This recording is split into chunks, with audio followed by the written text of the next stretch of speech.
Now I just did some further research, and that shit was black people land first. You understand what I'm saying? And they created Myrtle Beach. And what me and Calloway was talking about last night, how he said they when they brought the beaches together, yeah, because they only connected the part of the beach that was abandoned prior, because the only part of the beach that really was popping at that time was Atlantic Beach, where the Negroes was at. So they took that shit and then created a integrational beach called Myrtle Beach. You see how that shit work? Well, let's get into this, man. Um, like I said, man, sometimes I don't get bored with it, but I don't like we done covered almost everything, man. I know there's a lot of different aspects to it, but the the main research is out there. It's not even a mystery at this point in time. The main research is out there. It's not a mystery no more. It ain't like you still is scratching your head wondering, like, is this information fake? Or, oh yeah, my grandmother had long hair, and oh, my grandmother was all this, that. No. The motherfucking Indians was classified as niggas. There's only one group of people they call motherfucking niggas, man. We know that. So don't let them they don't apply nigga to nobody else on this fucking planet, man. They don't even call African niggas. Like, yeah, they do, but you know who the nigga is. You understand? And then they say, oh, wait a minute, I never heard no Indians called niggas. Wait a minute, my grandmother said I was a damn Indian. Oh, okay, okay, okay. But to take it a step further, when we go as far as we went, to find out the archaeology records match. Other people in academia agree with what we're saying. The pictures and the maps all concur and basically is proof to go along with the anthropology ain't gonna lie, the archaeology ain't gonna lie, the people that's in Historia, such as Historia and people that's in academia, such as Richard Neebs and James Chatter and some of these other individuals that's telling you that the people here was black. That's it. You want to sit there and figure out, oh well, they was Australian. No, you don't see no people here look like no fucking Australians, man. So you can X that right on out. But because you already see that they play with these words, man, and they use confusion. There's just so much confusion among even us in the Aborigine community. There's just so much confusion. Like, I keep it basic. I keep it basic, man. I started my research with the first, when you first start doing this research, you start looking at these black Indians and you start saying, oh shit, well, yeah, these motherfuckers do look black. But you don't understand you don't understand the greater understanding that them black Indians that they're showing you are a small, minute number of the real Indians that's still in the South now that's classified African American. You understand what I'm saying? So even if we do see images of them Indians, it still don't even matter because the real Indians is in the South. And this is a fucking fact. Well, I'm gonna say in the South or along the Gulf or California. And a lot of people always talk about, oh, Mexico was California, Texas. Oh, that was our shit, nigga. That wasn't no fuck. Because if you look at what the Mayans look like. Look at what the Mendoza Codex look like. Look at what the Olmecs look like. But you don't connect the Olmecs to being the original Mexicans because you think the Olmecs came from Africa. So you don't say, all right, well, these are what the so-called Olmecs look like. We see the images of them. We see the images of them on what's that? The Boma Park murals. We see the images. So we already know that the original people who was in that land was motherfucking Negroes. We know that. So when people say, oh man, Mexico was go look at the census records. See how many so-called people of Mexican descent was in California. And you're gonna see that a lot of them just got in the 1900s. Yeah, it was a small numbers, but like they do, they check out an area, see if it's cool to live in, and then go back and tell the rest of their people it's cool, and then they come in. And the same thing they do in black neighborhoods, same thing they do everywhere. So a lot of us don't even understand, because we have to come to some clear consensus on, okay, there's so-called mixed people here. Yes, it is. But we know Europeans just got here. We know that the Mongoloids got here. And we know that the Spaniards got here. So we could take away them three different ethnicities from this continent. Then what you got left? A mix, a mysterious group of people who, outside of scientific evidence, there is no other. See, what they're trying to do is this, right? When they can't say that the Indians was white and can't say that they was Asian, what other group of people can they say they was? They can't say that they was East Indian. Then they deviate and try to just start saying, well, they was dark, but they will never give you any understanding that you may be that individual. And like I said, man, like I said, we didn't cover this shit, man. We can put Negroes in the Caribbean pre-Columbian. Number one, you're told Africans came to the Caribbean, okay, and they traded Africans, but we got other records that's telling you how they're trading Negroes from the Pequots to the British colonies out in the Caribbean. But that's what I'm saying. They throw all these stories together, and it's a bunch of different stories in which people use, and they can't even really break the stories down completely and say, well, hold up, that don't go there. Okay, that doesn't go there neither. Because you don't want to just throw all this stuff out there and you confuse and you don't kind of understand the total history and everything what really went down here. So let's get into some stuff real quick, man. I'm beat, man. I'm gonna burn out probably about an hour real quick.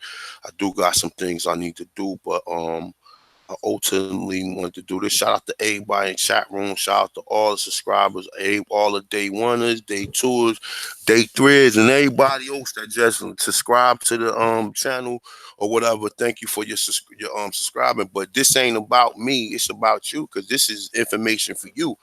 You know what I'm saying? I ain't all I ask for is, if you can't donate towards a greater purpose of us getting this documentary out, then be willing, be mindful that you can. If you don't, then you get the same love. All right. So for the most part, like you subscribing to history, hidden history, that's your history. It's not mine. At the end of the day, you know what I'm saying? I'm just a vessel in which this shit comes through, in which is relayed upon the people who need to hear this message. All right, so let's look over a few things real quick. All right, so we're gonna start here. So let's go back to the basics. All right, well, most people don't understand. So here we go. We got Pope Alexander V, the doctrine of discovery, 1493. You see how funny that is? 1493, after 1492 when Columbus came here, right? Now, remember, the Doomed Devices was out before this one. The Doomed Devices is 1451, and it's pretty much is clear of the same thing. So I'm gonna read through a little bit of this. All right. So Pope Alexander V, doctrine of discovery, right? So I say the papal bull, the Intercaterra, issued by Pope Alexander V on May 4th, 1493, played a central role in the Spanish conquest of the New World. Now, where's the New World at? Is the New World Africa? Do they ever call Africa the New World? No, they call here the New World. So that means they came here first. The document supported Spain's strategy to ensure the exclusive rights to the land discovered by Columbus the previous year. It established a demarcation line 100 league west of the Azore and Cape Verde Island, right? It say, and assigned Spain the exclusive rights to acquire territories, possessions, and trades in all lands west of that land. It's saying all others were forbidden to approach the land west of the lines without special license from the rulers of Spain. It's saying this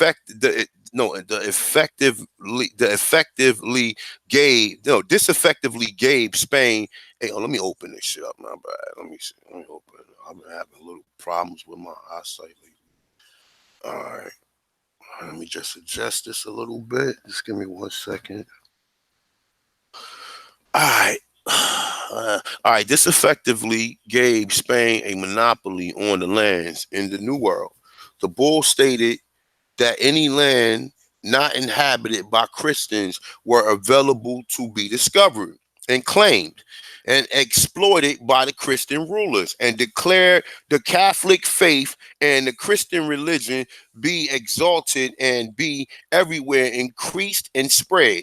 The heath of soul be cared for, and barbarous nations, okay? It say be overthrown. Now I'm gonna tell you something. I never really looked into what the fuck the word Barbary or barbarous or like did a real. I know what the basic line word means, but no one ever did any further research. I've never seen nobody really break the word Barbary down in its complete in its entirety.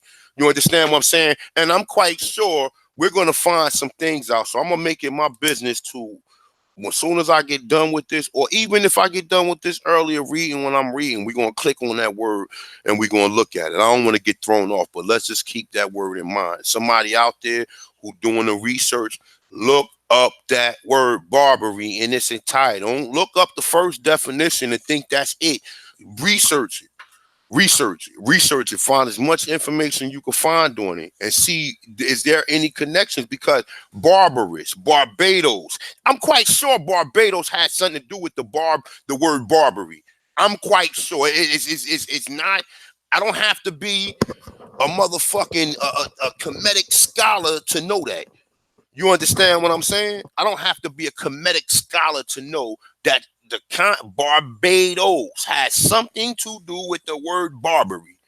Okay, I don't have to be I don't have to be the brightest motherfucker on the planet, because we know how prefixes and suffixes are put together. Let's check it out.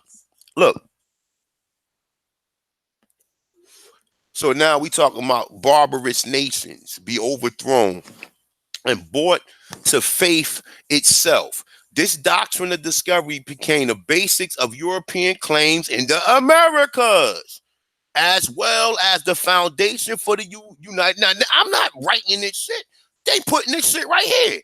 I didn't write this. I didn't create this. I didn't make this up. I don't know nothing about. I just did some research, looked through a couple of sites, and found something that I wanted to talk about. Right now, look, I ain't make none of this shit up. Right now, this is a European telling you. Somebody else is telling you the same shit than we already know. Now, look, let's read this again. The bull stated. Now, in this paragraph right here, it's going to explain to you why your grandmother got a white Jesus on a motherfucking in the living room. Why these fools go to motherfucking these churches, and even though the churches was the place to really get with your own people, but it's a little bit more sinister to that. You understand what I'm saying? It ain't just that. It's the fact that you have to worship and praise Caesar Borgia. You know what I'm saying? You got to drink wine and become a cannibal and eat little fucking whatever the fuck that shit be, man. That's supposed to be the skin of Christ or whatever, man. And you know, and all of the shit is dealing with this shit right here I'm about to read, right? So, and I'm smoking, man. You gotta smoke to this shit, man. Cause I'm telling you, you gotta smoke to it. All right. The bull stated that any land not inhabited by Christians, so any place not inhabited by Christians, you can just go take. Okay.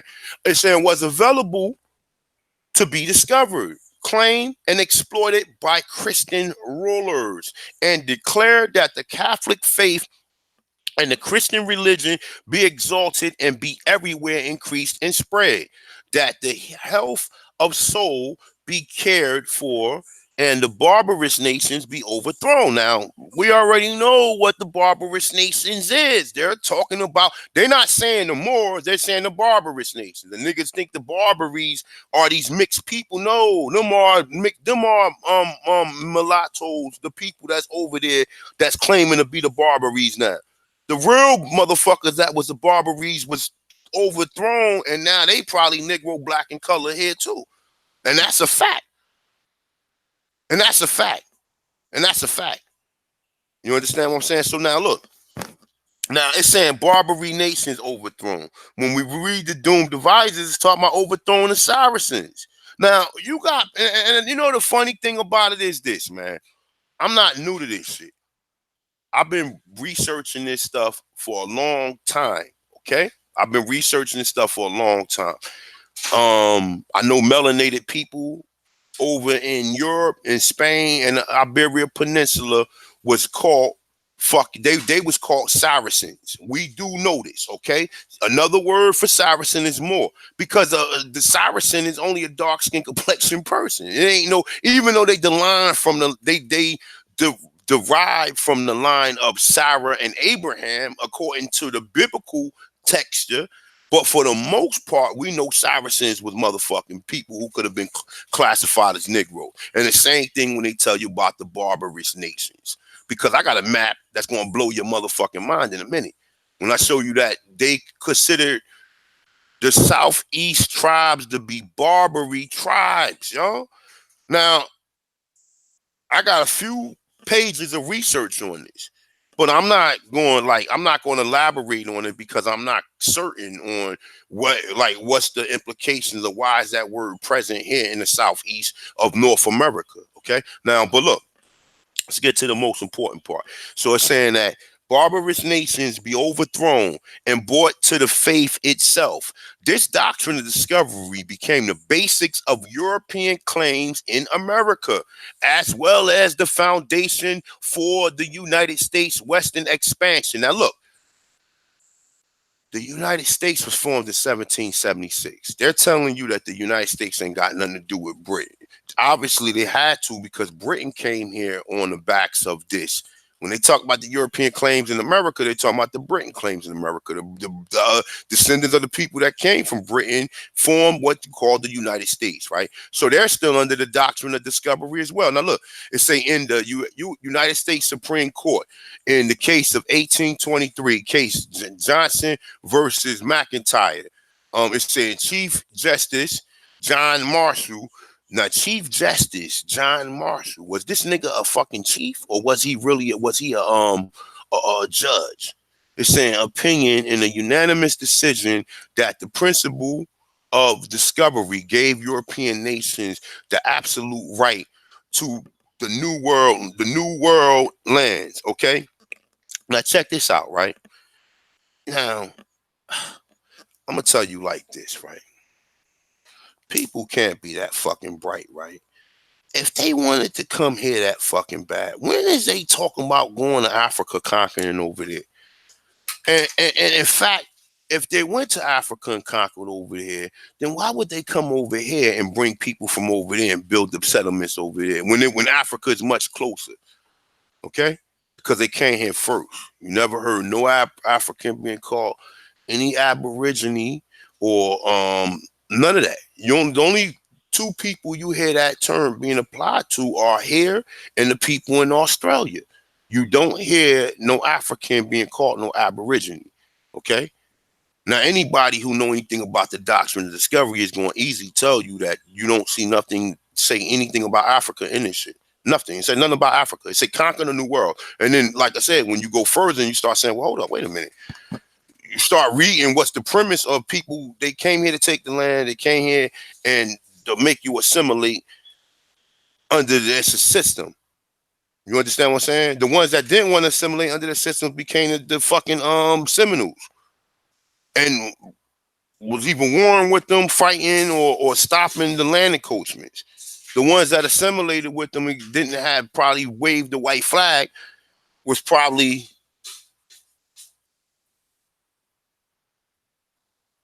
the ones that assimilated with us and probably waved the white flag, probably accepted the term Negro, black, and color. And by the time the rest of the people who wasn't opposed to it probably seen like they ain't had no other damn choice. Like, you can't live like this no more. You're gonna have to either be part of the system or find another way to survive or however it go.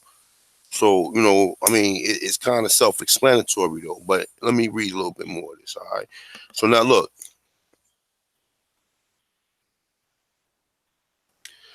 Now it's saying Chief Justice John Marshall opinion in a unanimous decision held that the principle of discovery gave European nations an absolute right to new world lands.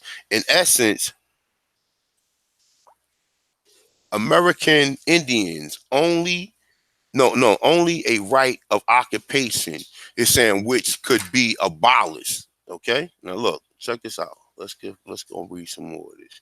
So it's saying the bull Inter Caetera made headlines again throughout the 90s and 2000s when the when the Catholics petitioned Pope John II to formally revoke it and recognize the human rights of the indigenous people. Now remember, check this out, right? What did they strip your dumb ass of, nigga? What did they saying? Look, listen to this.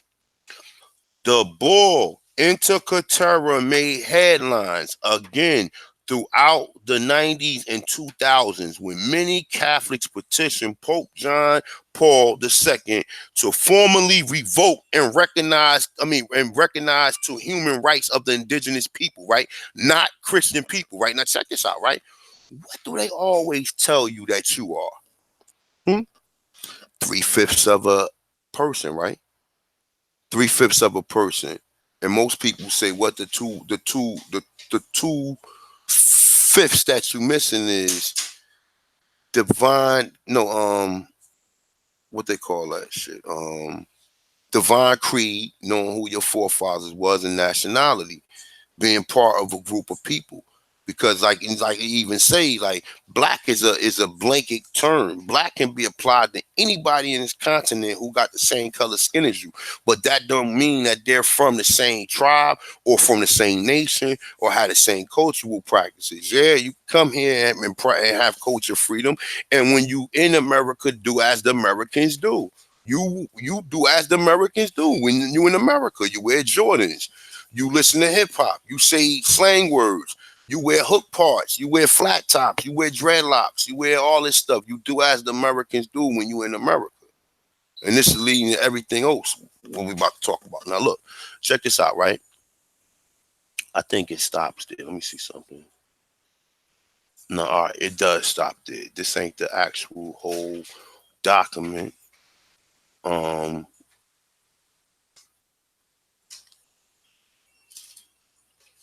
let's hold up. Let's.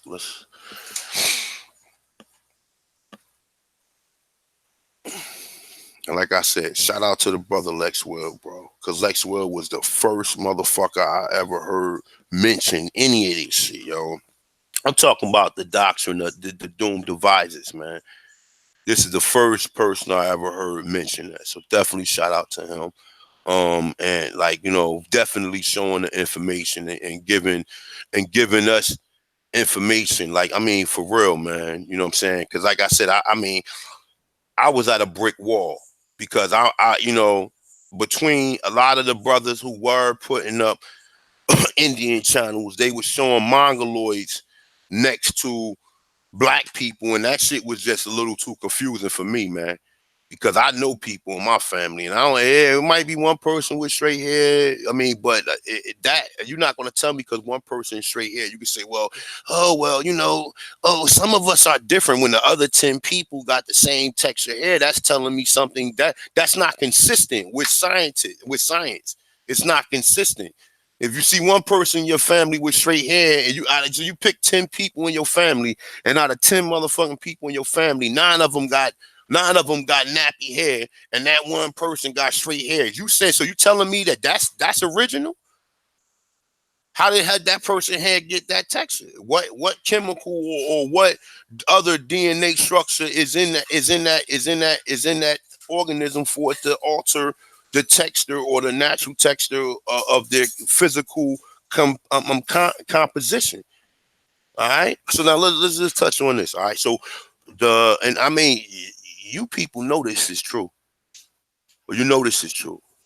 You want to say, oh, people got straight hair. And I ain't got nobody in my family with straight hair.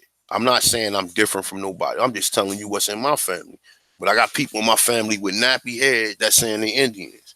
So obviously they had to be Indians here too that had nappy hair, which we already proved because we see what the people in VA looked at like. They don't look nothing like the when you look at the Nottawas now and the Pumonkeys and the Powhatans, they do not stand up to what the fuck these pictures look like of the people that was living in Virginia. They don't stand up to them. So we know that they're mixed too. They're mixed too. And that's what I'm saying. And a lot of people don't like me for saying this shit, but it is what it is. Because for us as Black Americans to really buy into this shit, you won't have to show us an Indian that looked like us. And that was here too. You can't tell me that Indian looked like that because that's a fucking African. You won't have to tell me, no, it was Indians here that looked just like Africans. And then once you say that, that's going to blow everything else away. Because that's going to say either these other people came from that individual and mixed with some other people came here. That's it. All right. So Papa Bull, Doom devises June 8th, June 18th, 1452. All right. So now look, Pope Nicholas V issued the Paper Bull, the Doom devises on June 8th, 1452. It authorized Alfonso V of Portugal to reduce the Saracens, that's saying Muslims and pagans, which mean Indians, because the word Indian mean ungodly one. It's not a beautiful. It's not a term to where somebody should be happy about. That's a term that they apply to you. Okay, now I say pagans, which is Indians, mean ungodly ones. It's saying any other unbeliever to perpetual slavery. What the fuck are we in now? What are we in now? And what have you been for? And why do they force, man? Oh, Jesus gonna help you. Oh, you always making reference to fucking Caesar Borgia. Oh man, you better believe. What did it say? Reduce any Saracen, Muslim or Muslim, and pagan.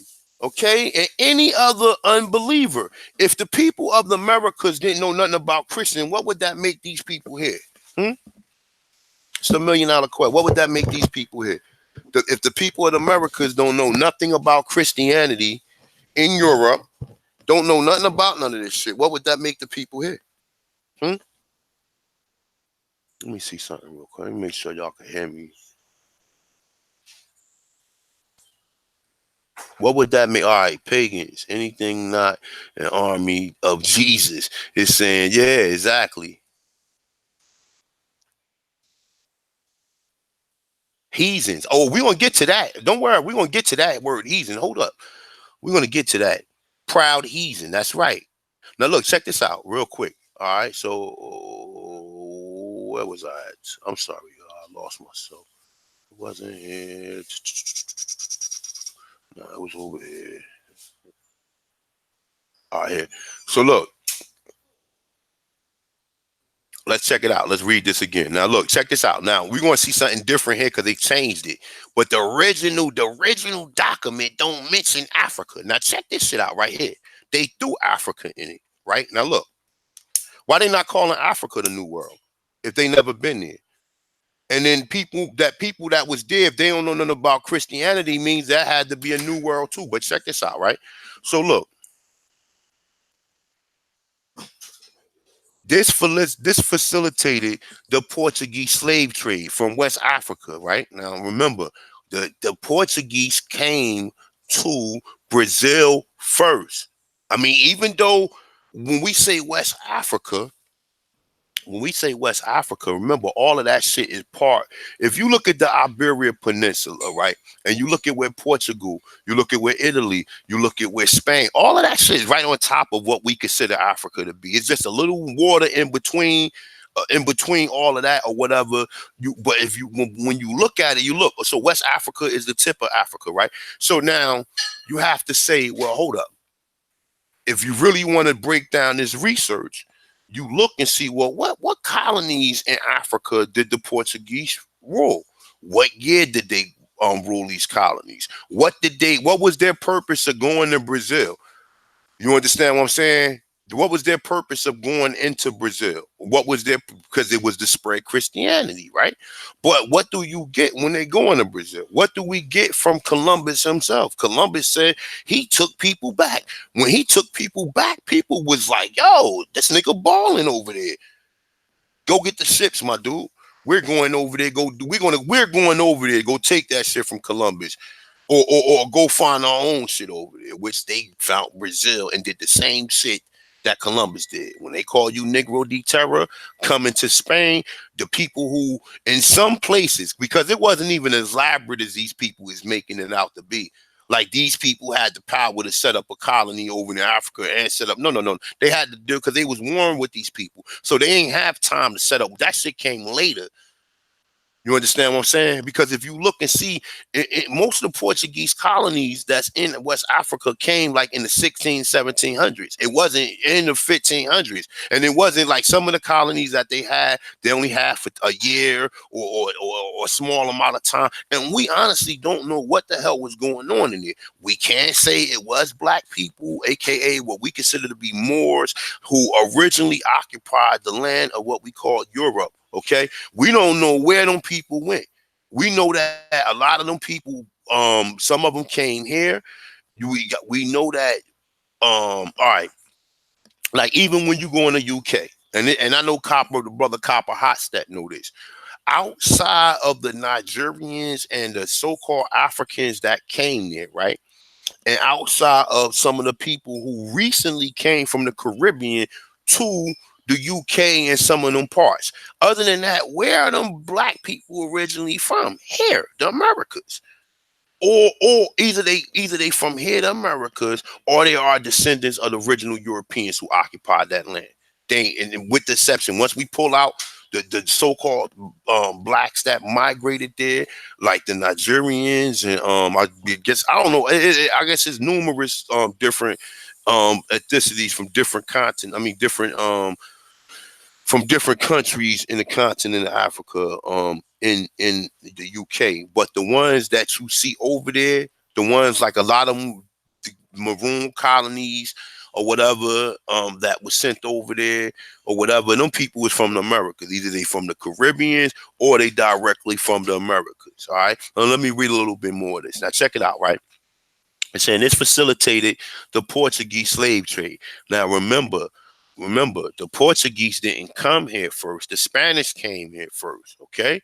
And when Columbus goes back with them so-called 1,500 Arawaks that pop up in Spain as Negro de Terras, the Portuguese jumped and tried to jump and do the same thing. And how you can prove this is because they actually have, right?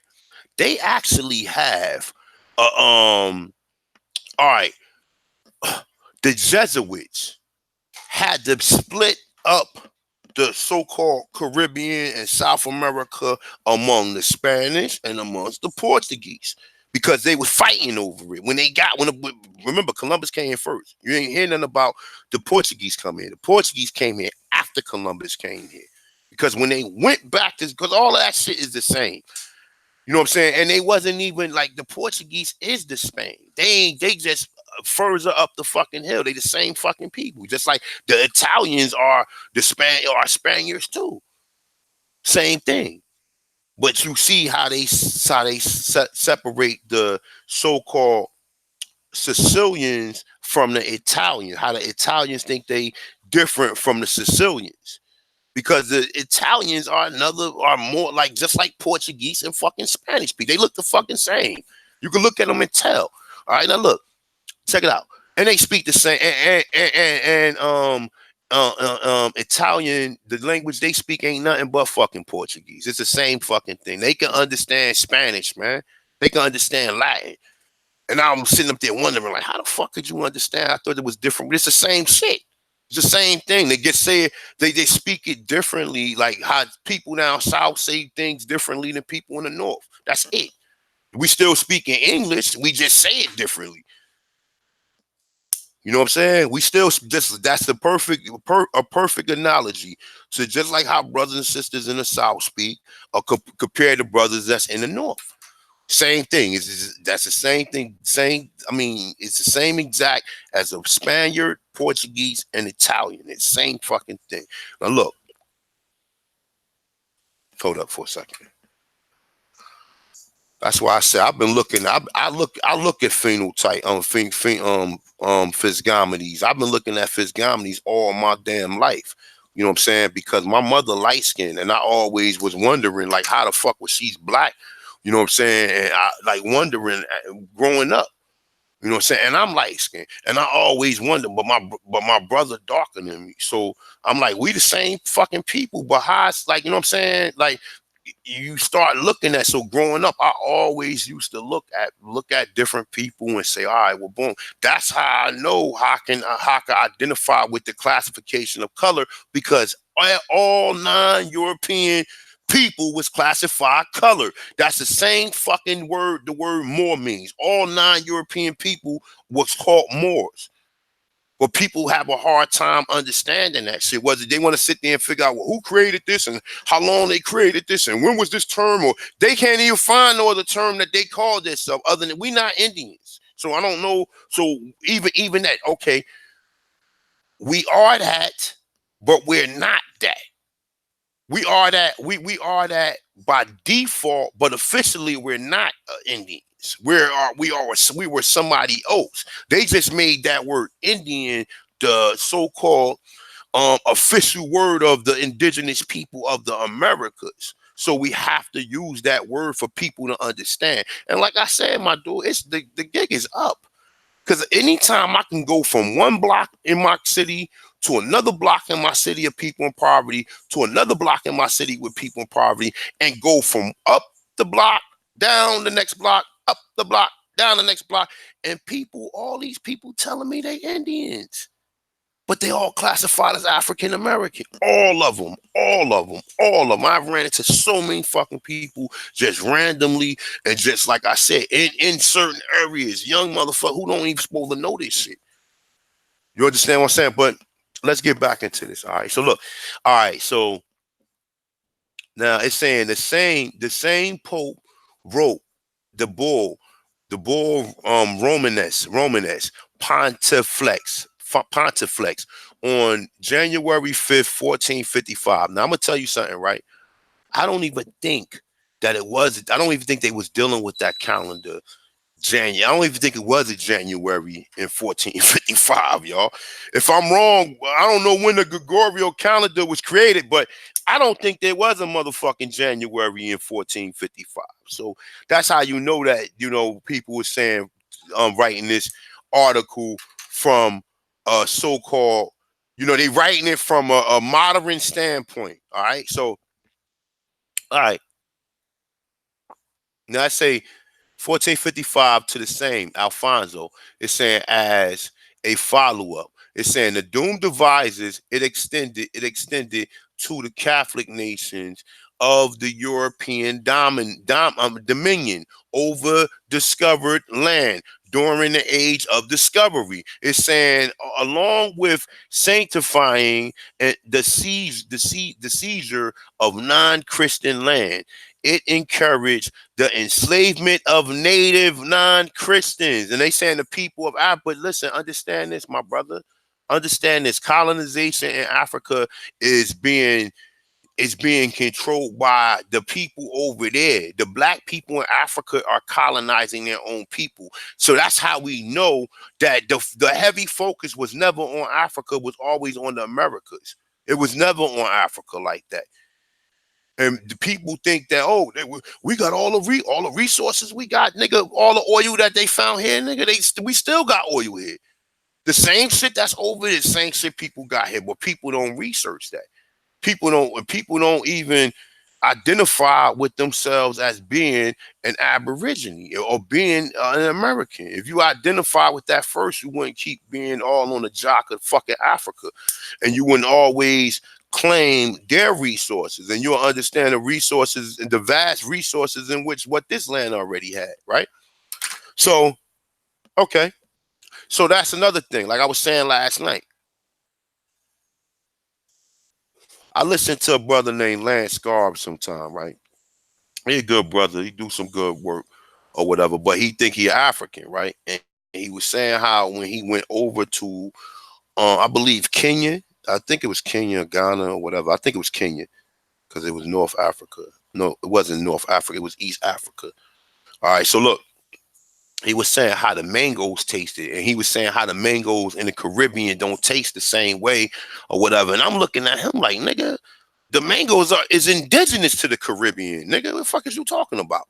You talking about the mango? Cause like if understand this, avocado is in the mango family, just like nightshades, onions, garlic, peppers,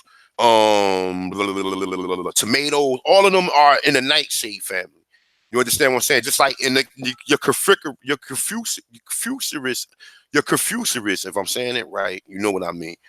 Your Confucius vegetables like your Brussels sprouts, your cabbage. I forgot. It's a few more of them, but you understand what I'm saying. The mango is the same species as an avocado, because if they form the same way on the damn tree, and then you can look at them and tell they got the giant seed in the middle. They got similar. They got similar. They're the same fucking species of what's it? But he was saying how, oh, well, the mango's over there, and I'm looking at him like, nigga, mangoes ain't indigenous to Africa. A lot of that shit that they took from over here. See, once you control this shit over here, then you can start taking the seeds. Then you can start doing all that and taking it over to Africa. Because when they got here, they didn't have to do shit here. You don't hear about them coming here saying, "Oh, they had to create farms." They didn't have to do none of that shit because it was always food here. But why? Like I said, in the whole time you've been hearing, when I was in the '80s, oh, we got to feed Africa. So if Africa's a motherland with all these resources, why the fuck they ain't got no damn food or water or fresh? You would believe that, you would think they would have motherfucking mountains with fresh tap water running through. Where's all this shit at? Where's it at? Where's it at? Where's the resources at? Because you don't hear about they gotta save America or bring food over here. You don't ever hear about that. With all these motherfucking freeloaders in this country, either whether they in Central, South, or North America, you don't have to hear about none of that shit. You understand what I'm saying here? You ain't have to hear about them have to come here and cultivate the land because the land was already cultivated by us. So why did they have to go to Africa to cultivate the land? This is the questions that I want to know. Why? Why in certain parts of Africa do they eat rats on a stick if they civilize human beings? If we come from them and they civilized, and I know damn well none of my ancestors will eat, we might eat frog legs, some niggas might eat opossums, some niggas might eat raccoons, some niggas might eat, what else they be eating? Opossums. I'm gonna say all the shit I know niggas eat and keep it 100. Not to just say like other people only eat rodents or whatever. Niggas eat niggas eat opossums. Okay, they sell opossums in cans, nigga. Niggas are eating that shit in the 1920s. And then like when you go to the store, you can get a fucking some can of possums, nigga. Now you think when you pull out a possum out that fucking can, that nigga look like a little rat? Or is it sectioned? Is it sectioned and filleted and everything? Or do it have a fucking hair fried doing it with it? Now, these are civilized human beings, though. What you want to tell me? You want me to go back over there? Nowhere in America do nobody eat rats, with the exception to these Chinese, these Asian people that came here. Nowhere. Like I said, if a nigga do eat raccoon, you don't know it's a raccoon. Because they going to put that shit in some gumbo or mix that shit up in something the way you're never going to know what the fuck it is. It's not going to be an obvious rat. That motherfucker like, damn, bro. Look, man, I don't mind to share a culture with you. I enjoy your culture and I respect your culture. Gator too, yeah. Gator too, no doubt. Look, check it out. Look, nigga, like, look, man, I love your culture and everything, beautiful culture. But bro, why didn't you at least skin the fucking hair off the rats? Why didn't you at least fillet it? Like you just you just killed the motherfucker. Listen, I'm not opposed to eating rabbit, squirrel, any of that game meat if I have to. If I have to, okay? If I have to. If there's not enough abundance of squashes and melons and other foods that I can't eat before I have to go kill that poor little motherfucking rat. I mean, that poor little squirrel. But best believe, if we do kill that squirrel, I'm gonna fillet the motherfucker, and you gonna think that motherfucker is motherfucking chicken fingers. You ain't gonna never know it's a squirrel. You gonna think it's chicken fingers. You understand? But these niggas got an obvious right. You telling me that this is where my ancestors came from? Fuck out of here. We ain't got no common. But niggas want to compare. You want to compare some of your cultures to some of their cultures over there, and not say, well, damn, maybe they got their culture from us. Maybe they got their culture from us. They not over there wearing feathers like we wearing over here, or wearing these feather crowns. You don't see no pictures of Africans with the feather crown. So why is that something different that we was doing over here than they wasn't doing over there? You don't see them chucking or wearing fucking gold like we wearing, or wearing earrings and all this other extravagant shit that you see these niggas wearing. Cause we was already doing this shit here. You see how the damn anchors look? This nigga look. It was a movie that came out, right? If any of you guys remember, right? Understand? You remember the movie? What's the fucking Robert Thompson movie, man? The fuck? It was a sequel. The sequel was hold up. All right. The sequel was I'm gonna get you sucker. But before I'm gonna get you sucker, that nigga that Damon Wayans play, he was a character from Robert Thompson from Robert Thompson's show. I think it's called American Shuffle, or something Shuffle. Something, no, something American Shuffle, something. Robert Thompson was a comedian in the Hollywood Shuffle. Hollywood Shuffle. Okay. Now remember in Hollywood Shuffle. Remember in I'm gonna get you sucker. They said the nigga OD'd on gold. Remember they said, yo, the nigga OD'd on gold. Remember how all that gold them niggas had on? Remember how they like, yo, the nigga OD'd on gold. Remember they pulled up and the niggas was dead because they OD'd on gold? Yeah, Hollywood Shuffle. Yeah, all right, y'all know exactly what I'm talking about, right? So remember in I'm gonna get you sucker when they said the niggas OD'd on gold. If you look at that motherfucker Inca, that nigga got gold all over his motherfucking body, yo. You understand what I'm saying? And the only people I can say that identically do anything like that is us here. Identically do that because, like I said, you don't see Africans with gold in their teeth. You don't listen. None of the shit that they do over there, we do over here. So you can't say we brought cultures from over there to over here. You can't even say that. You can't even say that because Africans, listen, Europeans didn't know how to mill corn. They didn't know how to mill corn. So how the fuck your black ass knew how to do that? We kept one Indian around so he can teach the Africans how to mill corn. Go get homie the clown and clump this nigga in his head immediately, please. Because at the end of the day, like I said, you have the overgo. He said overgo. Yeah, he said overgo. Yeah, overgo. Y'all remember that was some funny shit, yo. Y'all remember that? The nigga newts. The nigga newts. The nigga newts. Y'all remember that shit? Yeah, Robert Thompson was a funny motherfucker though. But yo, but yeah, so ain't over gold. So if you look at the picture of the Mayans, you'll see that same depiction. A nigga with a big ass gold plate on.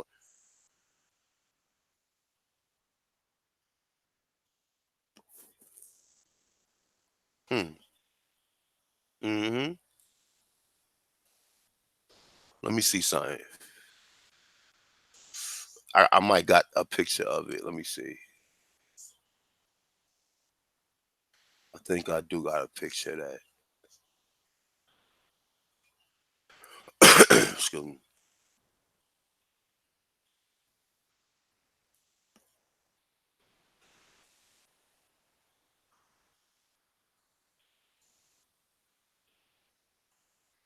Overgo. Y'all funny as hell. Yo. Word is bond, yo. Y'all funny as hell. Y'all remember that shit. That's what's up, man. Let me see. I know I got a picture of that shit.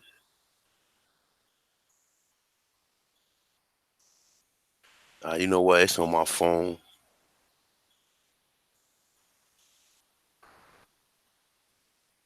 But let me see.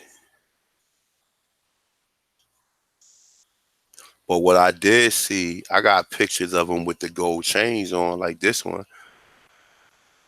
Mm. Look,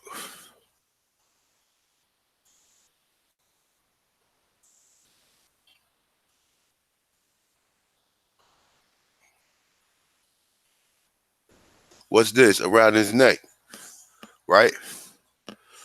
What's this around his neck, right? See this? Let me see. This one right here. This picture. Well, nah, this one ain't got. He got a crown on and a scepter in his hand. And this is in Virginia. You see this? He got a crown on and a scepter in his hand. You know what I'm saying? Now they trying to say that these are African slaves, right?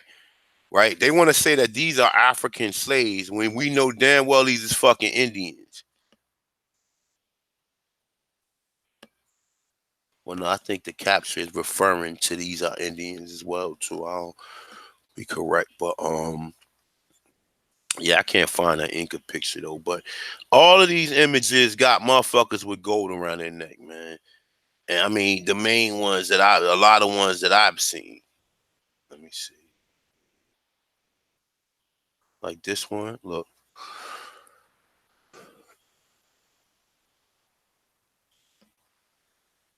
Look, he got same thing around his neck, a fucking chain. I'm telling you, a chain. This is a crown, man. The crown, I believe the crown came from the Americas, man. I'm telling you, I believe, because it like, come on, man. Like, it's like the Barbados penny got a crown on it. Um, all of these images got the similar things, man. Crowns on it. Like, look, he got like some type of pearls around his neck. Which he got damn sure got earrings in his ears. Where the other one at? Let me see. I got another one. And that's the same thing with this picture right here. This is a motherfucking American Indian, man. This ain't no damn fucking. This ain't no damn Moor. They think this is a motherfucking Moor from Europe. This American Indian right here. That's an American Indian, man. Let me see. Same thing. Got gold around his neck. Same thing. But he got a bird on his head or some type of shit. Um, I don't know. You know, every now and then I like to go through the pictures, man. The pictures paint 1,000 words, man. Another Indian with a crown on his head and a scepter. You understand? But they're going to tell you that this is an African when this is a motherfucking Indian. You know what I'm saying? And it's clear. So let's get back into what we was talking about before I lose focus on where we was going. So, all right. So, are we clear on this? This is the document. And now look, check it out. Let me read first. All right, so I'm gonna read it from the top. So this facilitated the Portuguese slave trade from West Africa. The same people wrote the Bull Raminus Pontifex on January 5th, 1455, to the same Alfonso as a follow-up to the doomed devices to extend the Catholic nations of European dominion. Dominion means dominance. Dominion over one. Dominion over discovered land during the age of discovery, along with sanctifying the seizure of non-Christian lands and encourage the enslavement of natives. Now, of course, we don't know about no natives. So where was the natives enslaved at? You tell me. Where was the natives enslaved at? They're gonna tell you the Caribbean. They're gonna tell you South America. They're gonna tell you North America. But they're gonna say they're just gonna take the face, like in Face Off with Tom Cruise when he took no, I'm not Tom Cruise, with Nicolas Cage and John Travolta, when he took Nicolas Cage Face Off and put it on John Travolta. That's exactly what they did to the American Indian here. They took your face off. They took it off and put on another face on. And that's exactly what they did. They just took the face off the American Indian of what the original descriptions was, for according to what we seen. Now remember, they give you clues to seize non-Christian land. It encouraged the enslavement of natives, okay, non-Christian. Now it's saying people in West Africa and the New World. Now check this out. When we go to the original one, we're not going to see nothing about Africa. Matter of fact, you know what? Let me see something. Let's see if we can find the original one, just so I can show you that these people is full of shit, full of shizik. Watch this. Let me see something. To television. I want to see something. Now let me click on this one. This one looks about right.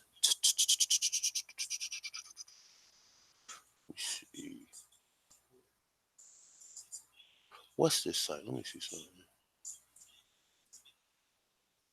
Doctrine and discovery. Let me see if it's this one right here.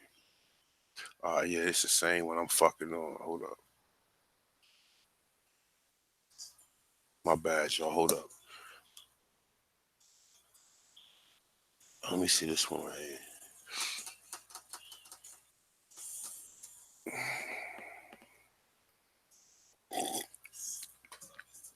Well, that shit is a document. Hold up. Let me go to Wikipedia. Now look. It says the Doomed Devices is a paper bull issued June 18, 1452 by Pope Nicholas V. It authorized Alfonso V of Portugal to conquer the Saracens and pagans and co-signed them and consigned them, nigga, consigned them to perpetual servitude. Okay? Now look, let's see something.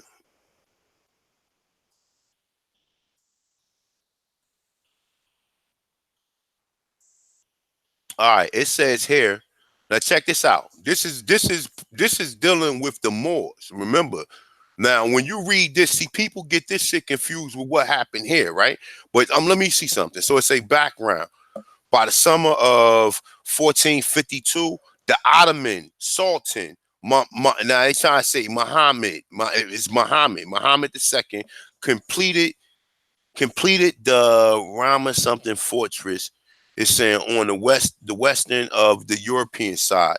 It's saying of the Bosphorus something, located several miles from the Constantinople, and it commanded the narrowest part of the Bosporus. The Byzantine Empire, Constantine, I don't know what number that is, but whatever, it's saying wrote to Pope Nicholas for help. It's saying issue less than a year before the fall of the Constantinople in 1453. The bull may have been intended to begin another crusade against the Ottoman Empire. Nicholas, now when they say the Ottoman Empire is black motherfucking Moors, my dude. They just using the Ottoman Surge, the Ottoman Empire, the Barbary tribes. All of these people are the same fucking people, man. They not like we think that these people got different identities or whatever, or different descriptors. They're the same fucking people. They're the Saracens. They're what you call the British. They what you call the Moors. All of these motherfuckers is the same. They're the same people. They're the same brothers and sisters. Some of the brothers and sisters that was coming from here that went over there too, that we don't even understand. That's a whole nother story though. All right, so look, it said another crusade against the Ottoman. It said Empire. Nicholas V nephew, Lucas. Let's leave it at Lucas. Lucas mega and of the Byzantine Empire. It was not until Alfonso V of Portugal responded with a papal bull called for against the Turks. Okay, the Turks was originally black. Don't look at listen. Everywhere now you look where it was originally black people, now you can see it's other groups of people, and we can see this in a lifetime. So we know within 3 or 4 centuries how things can be changed. The Turks was originally black people. Yes, the Turks was originally black people. Now look, It's saying that Pope Nicholas V agreed to support the Portugal claims regarding the territory of Africa. Now he gonna throw Africa in there, but we know they was not talking about no motherfucking Africa. It's saying although some troops did arrive from the Marcentile cities, states of north of Italy, Pope Nicholas did not have the influence of the Byzantine thought, I mean, no, the other Byzantines thought he had over the Western kings and princes. France and England was both weakened by 100-year war, and Spain was still engaging in conflict with the Islamic stronghold in Iberia. So that means they were still trying to chase out the original people in that land, right? It's saying any Western contribution was not adequate or counterbalance the Ottoman strength. In the 15th century, Portugal, the idea of the chivalric honor and crusading were seen as a path of ambition and success. During the reign of Alfonso V, the Portugal nobility, the Portuguese nobility enjoyed when nobility. When they tell you nobility, they talking about Negroes. Okay, nobility. Same thing when they talk about nobility in what we consider London or UK or Britain, because all that shit is the damn same. It's just under different names. I assume it's the same. But look, what was we at? I'm sorry. Check this out. Hold up. All right, listen. Now, reading this right here will tell you this, right? This is what's going on here, right? What's going on here is their original plan was to go after the people who originally occupied the Iberia Peninsula and what we consider to be Europe and throw them out, right? Now, how we helped them was because we started mixing in with a lot of these people that we bought from the Caucasus Mountain to be our servants or whatever you want to be, because that's where they learned it from. They learned how to get servants and make people servants from you doing it to them, right? So in Europe, this is what they did. I assume that some of them that they caught sold out and said, you know what, we got something better for y'all. Just cut us in on it. Just cut us in on it. And the niggas whipped the maps out and Columbus, you know what I'm saying? And then Columbus came here. But at first it was to conquer the shit that was going on in the Iberia Peninsula, and as a result of some motherfuckers who wanted to be Moriscos or however the Moors call them, they was the ones that gave them niggas the map to come here, because they ain't know nothing about over here until 1452. I mean 1492. They didn't know about. They was going to conquer some new lands, but it wasn't going to be over here because they didn't know about over here. They didn't know nothing about over here. Europeans didn't know shit about the Americas until after 1492. They was already starting to make people be submit to the will of Christianity. That was the whole purpose of why they was trying to get the so-called what we consider Moors or like I said, the Ottoman. All of these are the same fucking people, bro. The Turks, all of them are the same people. Um they just break the word names up and they use these words interchangeably to however they want to put them.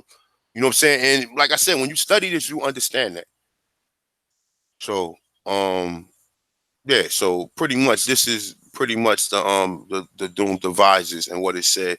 And like I said, if you don't know what the fuck a Saracen looks like, go look at Robin Hood and go look at Morgan Freeman in it. That's it. We don't need to. That's it. And when you look up what the word Saracen means, it's gonna say black Arabs. It's gonna say the original Arabs was black people. People, and the word Arab is new too. It wasn't no such thing as Arab is a new word or whatever. But Originally, the Saracens is like when you see Morgan Freeman, he's a Saracen. Now, if Morgan Freeman is a Saracen and Verrazano came to Carolina, where your motherfucking Aunt Lulu live at, and your grandmother and your grand uncle and all these other people live at, and he said the people there look like Saracens, which they look like a little bit like they look like Morgan Freeman. You know what I'm saying? They look like Morgan Freeman. You got Samuel Mortensen racist ass saying the physiognomy of the Indian is that of the Negro. You got Richard Dean saying Luzia looks like a Negro. That means that it had to be people here. You got all these other people telling you this shit. And that's another reason why this black power shit is coming to an end. Because they never called you. I believe we started calling ourselves black, yo. Word is bond. I don't even believe they called you black. And if they did, they applied it in the term of civitim motus. That's the way they meant it if they applied it to you. It was always colored, man. Color, color, color, color, color, color, color, color, color, color, color, color, color, color, color, color, color, color, color, color. They call all non-European color. That's it. That's it. Okay? Okay? It says it authorized Alfonso V of Portugal to conquer the Saracens and the pagans and co-sign them to perpetual servitude. That's the reason why your boss won't let you get a day off, nigga, because you under perpetual servitude. Can I go to the tomorrow and take a day off? No. You know, for real, you're under perpetual servitude, man. What the fuck you think they used to say? Like, even if we don't believe slavery existed, but we believe it existed in some parts, we can't say that term, the weekend, mean that we work these motherfuckers so hard that give them these 2 days off because they weekend. And you don't even say, you see how motherfuckers be all happy on the weekend and shit because they got a day off, right? Ain't that how it work? Hmm? Ain't that how it work, y'all?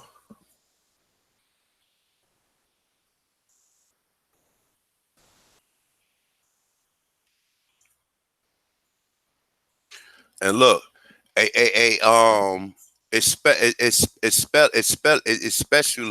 especially never.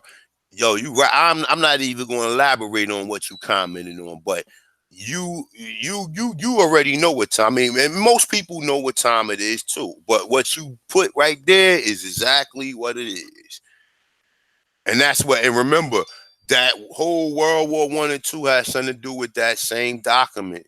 That same document.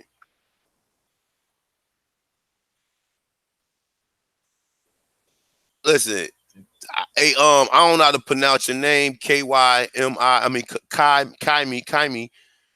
All right, Kaimi. Look, I didn't write that shit. That we just pulled that shit right up on YouTube, on Google, right?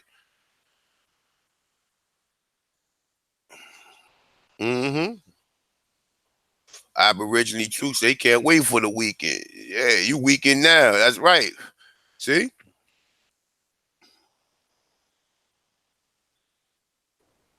And remember, see, if you hear that song that I played in the beginning when it said "Walk into the Sun," most people say that for you to lead this reality, your soul gotta pass through the sun or some goofy shit like that. Heard people make reference to your soul has to pass through the sun, right?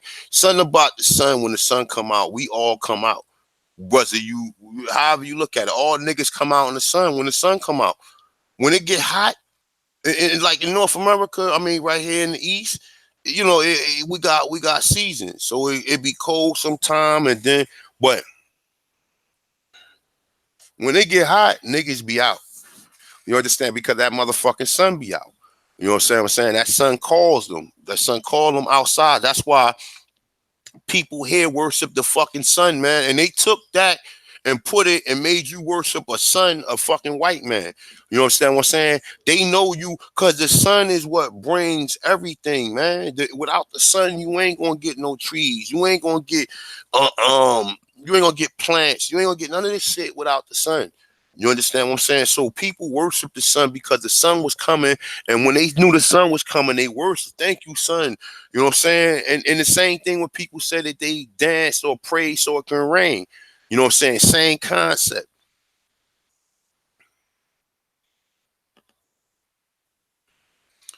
What's up, G man? All right. Mizak, what's up, my peoples? Free, say prison guards, and save your life. They mourn their Azim, saying about Peter mortally wounded in the process after making Robin swear to protect his sister. Yup. And look, yeah, that's right, Azim. That's but look, but you heard what Azim did though, right? You heard, listen, you gotta go back and watch that Robin Hood, even the new one. You gotta go, even the new one with Jamie Foxx. Cause after they did what they did to Jamie Foxx and cut his hand off or whatever, he trained that white boy to do his bidding. He trained the white boy to avenge him and his family against his own people. You motherfuckers ain't even catch that shit.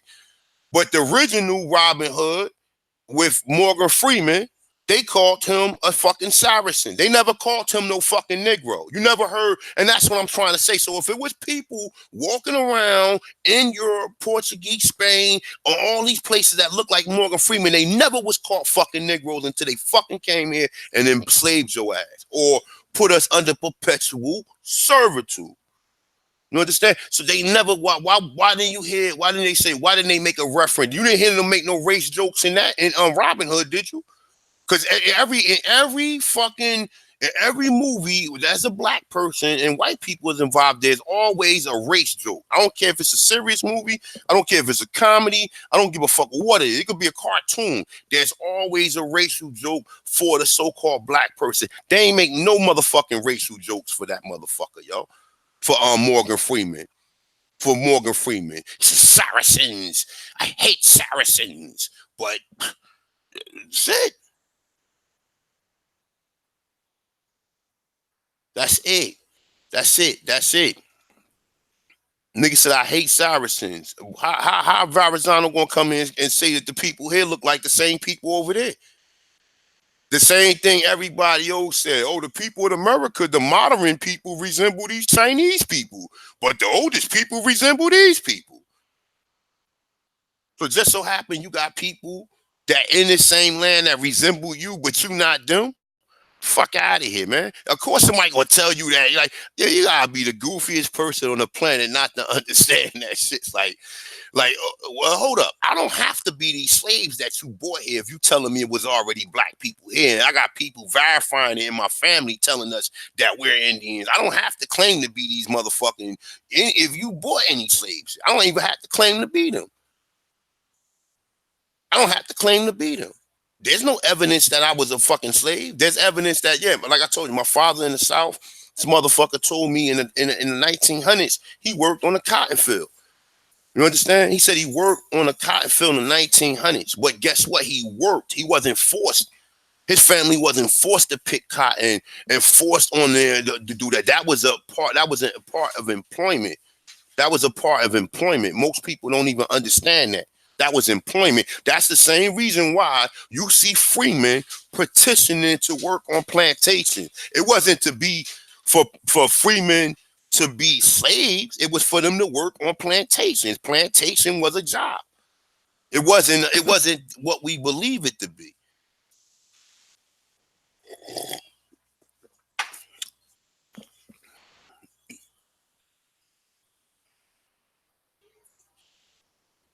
Say what?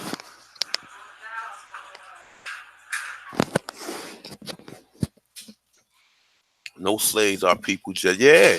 Listen, I'm telling you, y'all. I'm telling you, when you really look at this shit and you really think about it, like, wait a minute. Wait a minute. Like you said, it kind of makes sense now that the people that was coming from Europe was Slavs, because them was the people who the Moors brought them to be servants, and they brought them same people over here. You understand what I'm saying? They brought them same people over here. That's what happened. They brought them same people over here, and them was the slaves. And then Reconstruction, niggas said, well, we're gonna flip it. We're gonna do the reversal and shit, the face off. You know what I'm saying? That's what they did, the face off. They took off your face off, face on. That's what they did. If you watch it, you watch Face Off, you know exactly what the fuck I'm talking about. And remember when look, remember when Nicolas Cage, when he really was what's the name, what the fuck is his name? I keep forgetting his name. John Travolta. Remember when he got high and he never got high, and he was looking, and he looked himself in the mirror like, this ain't me, this ain't who the fuck I am. The same shit right now with us. How many lost souls I see in my neighborhood that just crying out because they got pain, man. I'm talking about real pain. People who never got help. People who abuse their self to get rid of some of the pains that's inside of them. I see this shit every day, and these same people tell me they Indians, man, and it hurts, man. It hurts so much, man, that that you don't know who you are, that motherfuckers is making up classifications as they go to keep on telling you, while everybody else come in and tell you they take it's so fucked up, right? They take all right, let's go here for a second. All right, let's go here for a second. Real quick. Let's go back to square one. All right, let's go back to square one. All right, we're gonna go here. We're gonna go here. All right. I didn't want to show you that, right? Now you got your man Young Pharaoh right here, right? Now look at Deion Sanders, okay? Now, I don't give a fuck what you tell me, okay? I mean, do you see any other people behind this motherfucker that do you see any other skin tone or phenotype people behind this nigga who they calling an American? Do you see any other phenotype? Any other phenotype of people behind them? Why do he look like these brothers? Why do he look like this? Nigga got a big ass nose, man. Look at the fucking picture, man. This nigga got a big ass nose. And it's like, yo, look, you see this shit? Let me look. Let me see something. Damn, you can't look. This is this nigga nose right here. You see this shit? Look.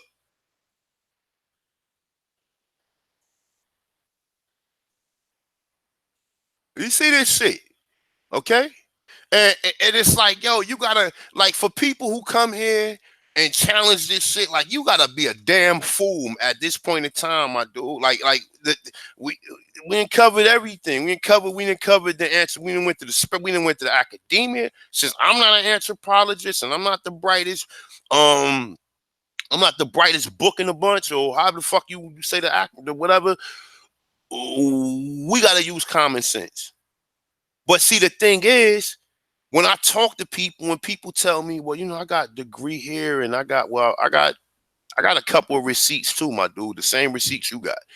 But guess what though? I went there so I can learn the tactics of how they're thinking, so I can apply that shit to my life. I didn't go there so these people can tell me how to think, and then when I leave there, be programmed and keep thinking the way that they. Nah, I already went in there. With my spidey senses or my flim flam senses on. I already had my flim flam senses. Hey, wait a minute. You mean to tell me it wasn't no black people in America when we got this picture right here? Wait a minute. You have to be. But so somebody's lying, man. Somebody's lying. Somebody's lying. Either somebody don't want you to think that this is us, or somebody just fucking don't know. Because if they're what? Remember, the main thing is this, okay? This is the main thing, people, that there wasn't no black people here. That's the main thing, right? Now look at this, right? You think this is a coincidence? Hmm? Look, you think this is a coincidence? Now we put some white people next to this motherfucker, it ain't gonna work out. We put some Chinese people next to him, it's not gonna work out. The only people who fit this nigga description is people who classified as colored, man. That's it. And I don't even need to go no. I can go here. We can go. All right, look, we can go here just in case when the trolls come and they don't believe what's really going on. We can go here.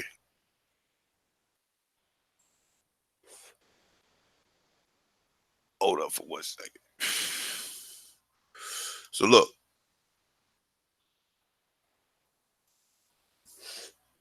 this is clue one. This is clue one, right? So it say America. A Native America originally applied to the Aborigines or copper color races. Now, the word copper color is a little bit more like that gives you a little bit more clues to what's going on. So whoever wrote this is referring to these people as colored people. Okay, as colored, because they're gonna go from copper colored races to colored races to colored people. Okay, so they're referring to these people already as colored, and that's a fact, right? Now, what can we find to at least agree with what my theory is? Okay, we can find shit like this. Okay, we can find this. We can easily find this. Let me see something. I want to find one with an obvious Negro. And reading this shit, man, this shit right here, man, make me like it make me want to cry, man, because everything that I thought is the fucking truth. And look, check it out. Right here. So it says on the motion of Sybil, an Indian woman held in slavery by Joseph Ashbrook. It's saying have leave to prostitute for her freedom. Informers properist. Look, informers properist, man. An informers properist is a fucking fee waiver, man. It's a fee waiver, nigga. So she had to prostitute for her freedom in the former's properist. You don't see, most people don't know what the fucking former's properist is. When you're suing someone and you can't afford to pay the fee, you file an informer's properist. And the former's properist is an indigent form for basically fee waivers.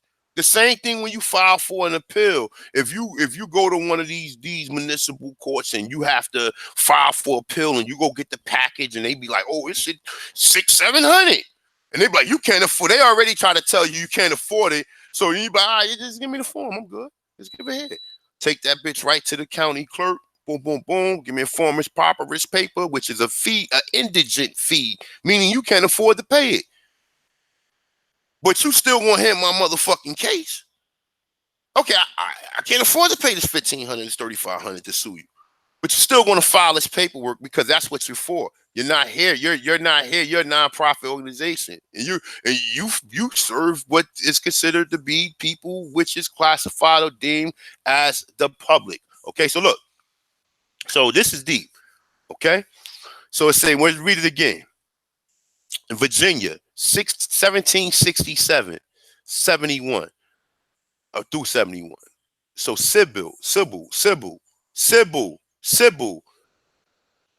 don't make me over. Ain't that the song Sybil used to sing? Don't make me over now that that's Sybil, okay? All right, so look, Sybil, an Indian woman held in slavery by Joseph Ashbrook, have leave to no, I'm sorry. I was absolute wrong about what I'm saying. Because it say prosecute, not prostitute. All right, so let me just take all of that back. I was wrong. Let me call homie out to clunk me upside the head. So I'm gonna take all that shit back. What I said about the prostitute, I was wrong about that. All right, so it said have leave to prosecute for her freedom in former's properist, but a former's properist is still a fee waiver. So at least you learned that. At least you learned what a form is papyrus to anybody who want to file a complaint or civil complaint and they've been turned away because they can't pay the fee to get the paperwork filed or whatever. You file in form is papyrus, man. That's it. Okay. So, all right, but nonetheless, though, it's a civil, most likely less than full-blooded Indian. She was described as Indian up until the point. Now he's saying, how you gonna say it was most likely less than full-blooded? How you gonna say that when it's saying she was described as an Indian up until a point it was determined that she was legally a slave, right? It's saying then she was described as a mulatto, right? Now look, now remember, mulatto do not mean you have to look white to be a mulatto. All right. So it's saying use of the term is influenced by the status of her servitude. Now, what the fuck did I tell you the word Negro means? Okay. They never called Morgan Freeman a nigger or Negro. They never called him a nigger. They never called him a Negro. So obviously that word didn't apply to people over there. It couldn't. It couldn't. That word means someone in servitude. It has to mean that. It has to mean that. That's what the Doom devices is basically instructing. Someone under servitude is now a Niger. And it ain't no beautiful term like niggas saying Naga and oh, you from the Niger River and all. Nah, B. Because if that's the case, they would have been hiding that from you. They wouldn't call you that term and to throw that back to you. You see how they was respecting a king, like my man said. They would that's Morgan Freeman name in Robin Hood, right? So look, even the funny part is when Morgan Freeman needed help and he was like, "You gotta save me, or else," right? So after he saved him, he still tied the nigga back up and blindfolded him, like, and that's what they was doing to them, and that's fucked up. But that's what they was doing to him. If you see the movie with Sidney Poitier, and when he playing the Moors and the other motherfuckers is in bondage and shit like that. Like they telling you what's going on. You understand what I'm saying? And then like and we don't even understand it. They doing the same shit we did to them, but under different circumstances though. It's not the same circumstances. You know what I'm saying? It's not the same circumstances. You know what I'm saying? They calling you a heathen when we already know who the heathens are, okay? Now, like I said, you could read through this. We read through this shit, did maybe 3 or 4 videos with this in its entirety on it. But it's telling you how they're classifying the indigenous people from being indigenous to when they in servitude as a Negro, and then when they free, they're classified as colored. It's simple. It's as simple as it goes. All right. So let me see something else. Where was I at? So, everyone know what a nigga is, right? Now, look, everyone knows what a nigga is. And this is like, I'm gonna put this up after today or whatever. And like I said, shout out to the brother Lex Will once again and Tasha Chi, because Tasha Chi did present this information first. And if you ain't subscribed to the young lady's channel, please subscribe to it. She got some great information. I don't agree with everything she say. You already know how I roll. Because I'm like, like I don't agree that all right, okay. We see what the motherfucking Virginia Indians looked like. Okay. Time and time again, as we pull these little pictures up, and they only pictures of what these people seen when they got here. They ain't no photographs or nothing. But what we can say is that these people do not look like the Indian. These look like niggas. They look like niggas. But they're going to say, well, the only reason that they're going to say that these are niggas because they're going to tell you that they're slaves. But so the Indian. So hold on. Let me see something real quick. So look, all right, real quick. Let's see, a dark-skinned person of any origins in the United States, right? In early U.S., usually referred to American Indians, right? Now look.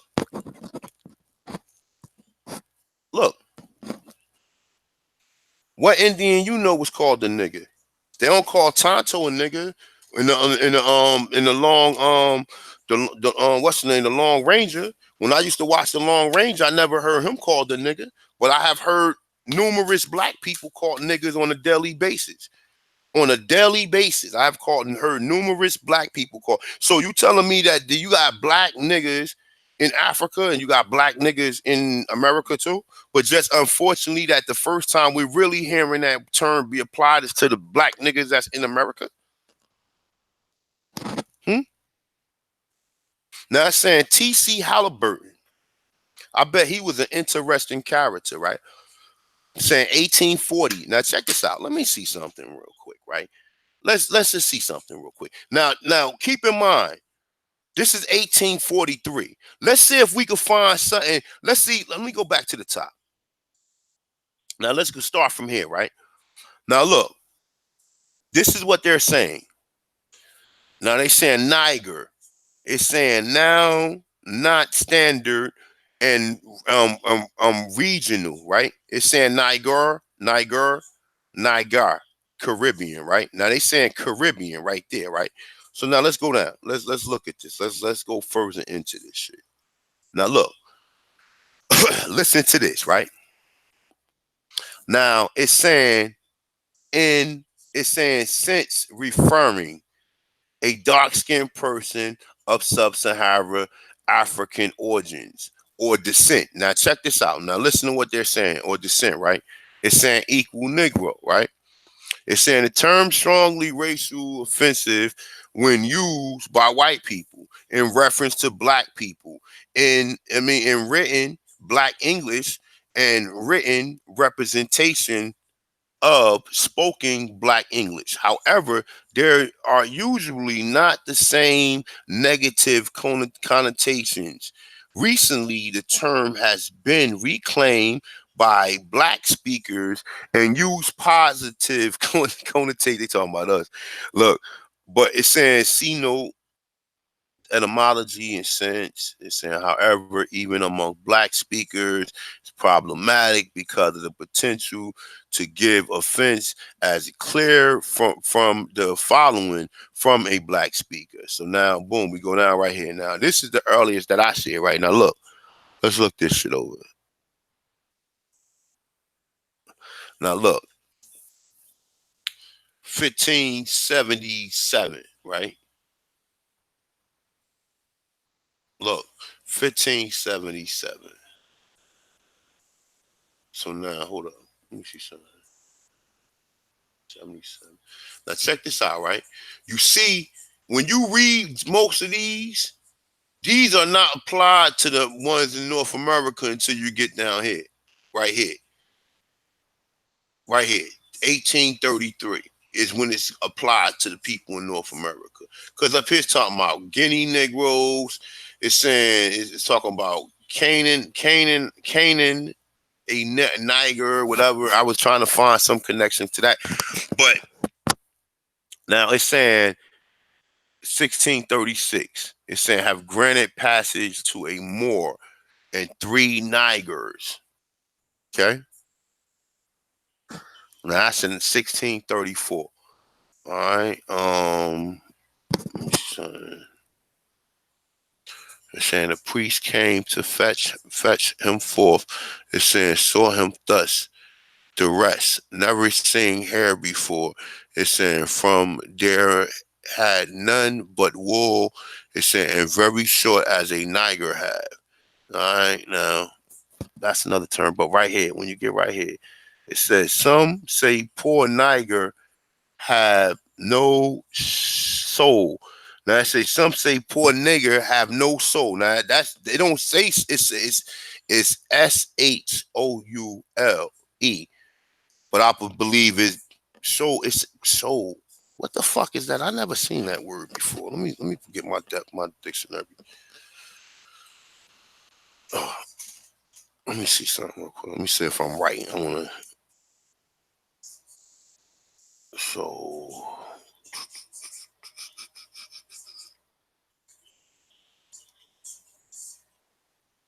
alright. Let me see if I put it in like that. All right. So it has to be. It's not in. It's not in this Webster dictionary. I'm looking at it on my phone, by the way. All right. So it's not. All right. So let's. All right. Let's forget that shit. Um.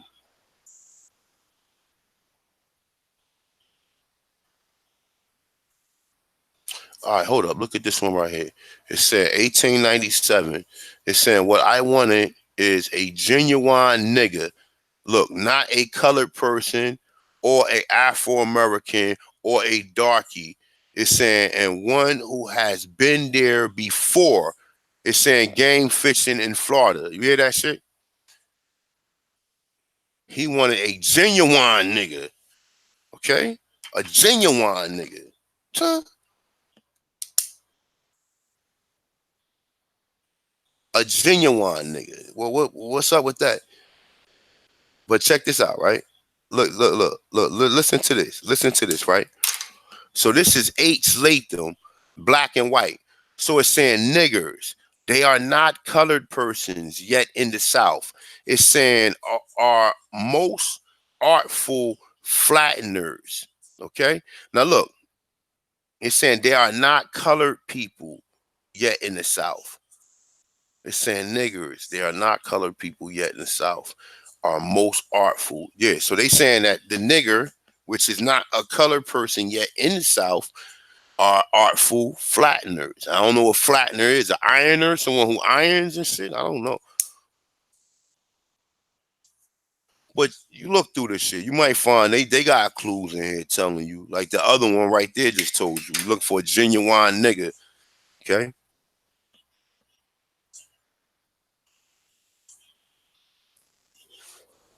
But you see it's applied to American Indians. So I mean that's all you need to know. All right, real quick. Let me see something. I wanted to show you something real quick. This right here. All right, so let me see. So you see that right there? It's saying that nasty little copper colored coon right here. All right. So this is a picture of that nasty little copper colored coon. Okay. And that's something I found on somebody, what's the name on Facebook. But let me see something. Excuse me. All right. That nasty little color copper coon, 1896 Chicago. It's saying song and sheet, whatever. You got the definition of America, got that the word nigger, a dark skinned person of any origin in early US usually means most often, usually with reference to American Indians. Okay? Now it's saying right here, Halliburton Apache is saying he's an Indian engines. He's in engines. Okay.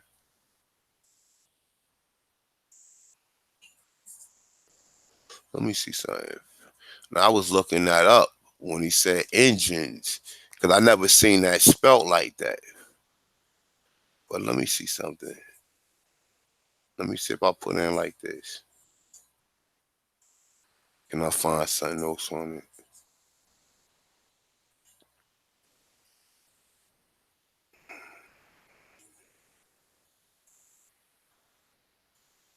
Let me see. Niggas and Indians.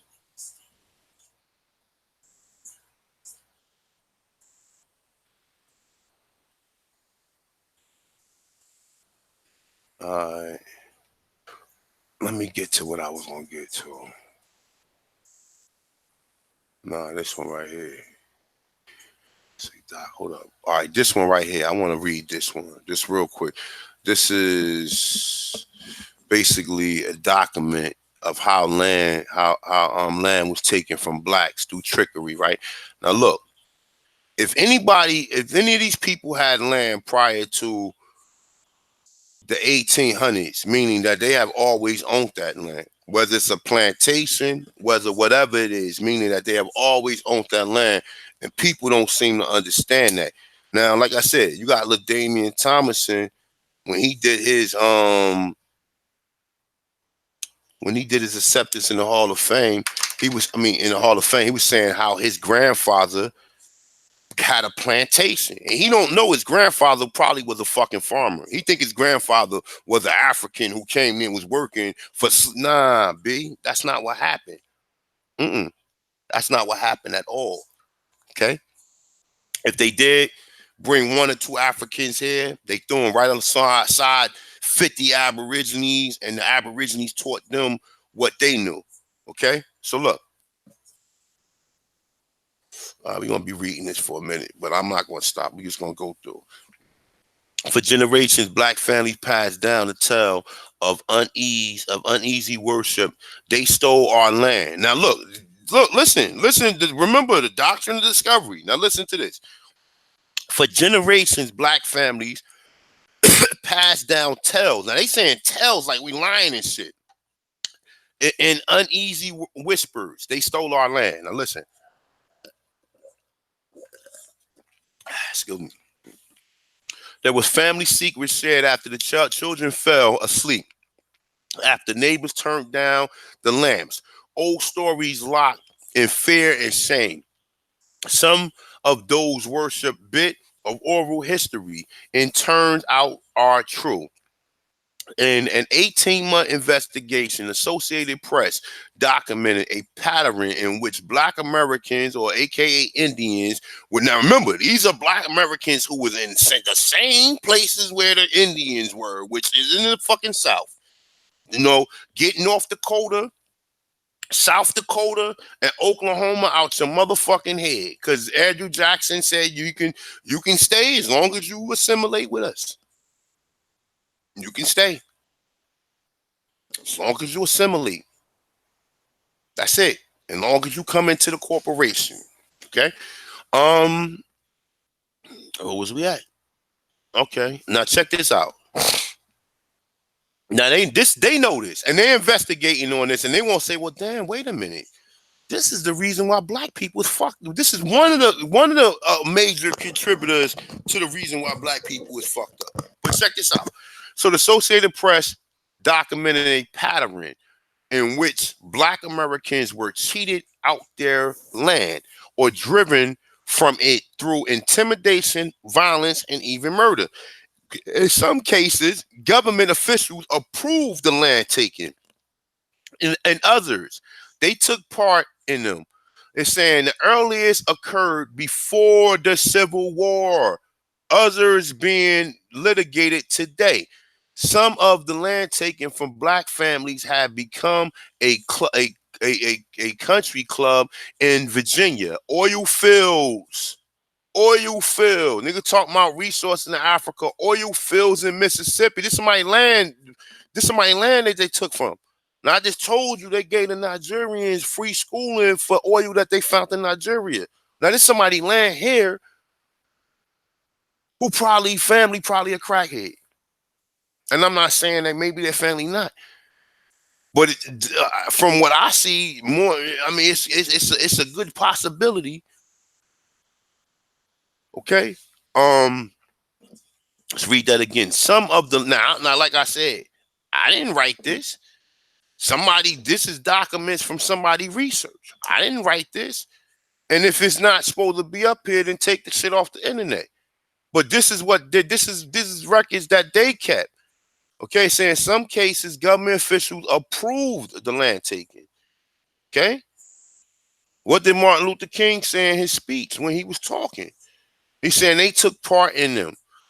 It's fucking Syrian. I know you listening, bitch. Excuse me. It's saying the earliest occurred before the Civil War. Others are being litigated today. Some of the land taken from black families have become country clubs in Virginia, oil fields in Mississippi, and Major League Baseball spring trainings in Florida. Now, I bet you them same black people who live in Florida going to tell you they Seminoles. I bet you. And like I said, I bet you. I can almost guarantee them same black people where the Major League spring baseball training facility is located in Florida, was probably Seminoles, and they're going to tell you they're Seminoles, but they're going to say, "Oh no, they were these. Oh, the Seminoles mixing with the black people." This is what they're going to tell you. All right, so now look, let's continue this. The United States has a long history of bitter, often violent land disputes, from claims jumping in a gold field to range war in the Old West to broken treaties with non-American Indians. Now, look, remember the American Indian. Remember now the broken treaties are. Remember all of the treaties prior to the Civil War, because like they didn't get into the West until like probably after the 1830s.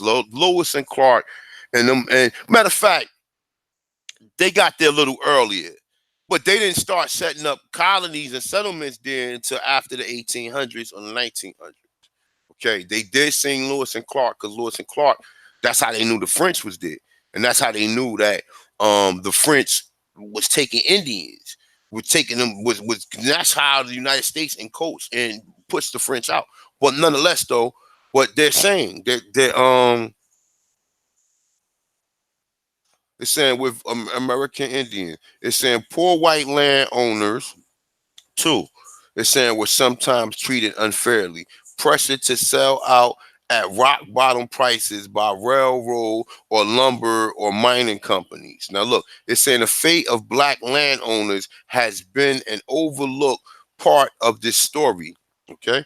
Um an AP, the AP is an investigation that included interviews with more than 1,000 people and examinations of tens of thousands of public records in county and courthouses and state and federal archives, documented 107 land takings in 13 southern of the border states. In those cases alone, 406 black landowners lost more than 24,000 acres of farm and timber land, plus 85 smaller properties, including stores, city lots. Today, virtually all of this property, valued at tens of millions of dollars, is owned by whites or by corporations. Okay, it's saying the properties taken from blacks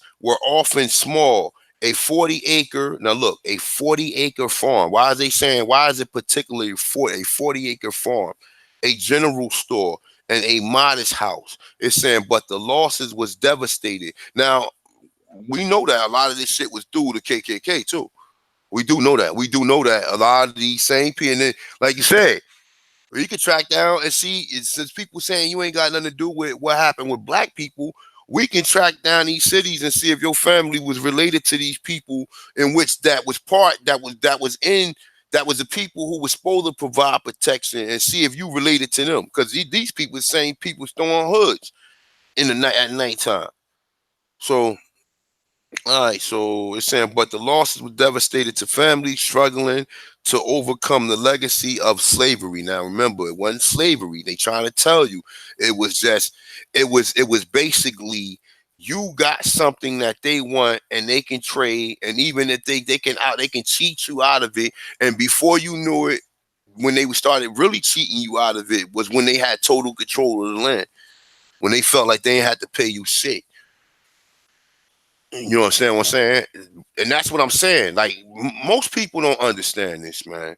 We look at shit like, oh man, people come here or whatever, and we look at them like, I don't know how people look at people, but I look at everybody is competition. And that's the same thing. When in the early 1800s, they brought all the Europeans here, couldn't get certain jobs, couldn't get certain construction jobs, even in the 90s.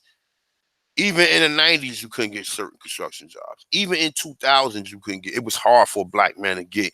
I mean, you had to go really through the real schooling if you went through it or whatever. But to get accepted, it was tough or whatever. You know what I'm saying? But for the most part, there's a few people who stepped in the door. But for overall number, you go on these construction sites now, all of them Hispanic. And how they leapfrog right over your dumb ass and came and took positions. And people think that the shit I'm saying is racist. You think I'm saying racist when I see how is there a large population of black men unemployed and you keep bringing immigrants here? How?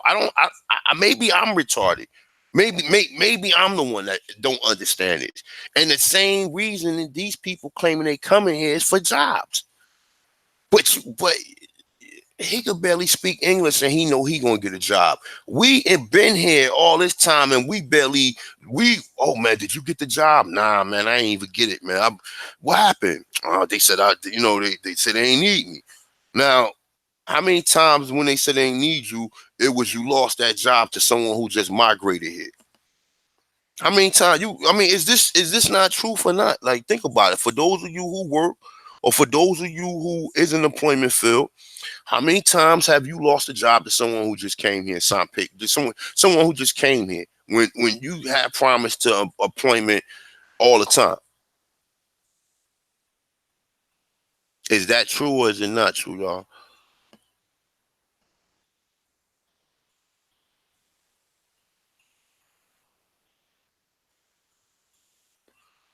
I guess they ain't catch up yet though, but that's pretty much how it is. Because if we was in the South and your family had a farm and a group of people encroached upon them and try to take over the farm, what you think gonna happen? I mean, you gonna share your food with them if you have an abundance, but if you don't have abundance to them, what you think gonna happen?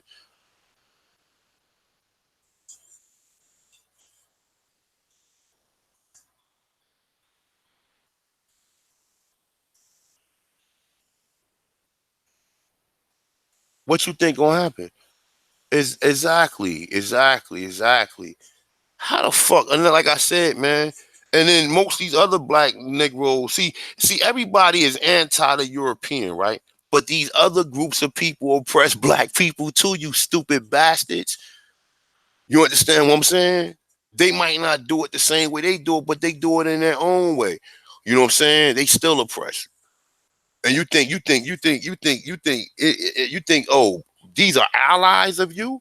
When they get numbers, they're gonna vote their own people and your ass gonna be right on out.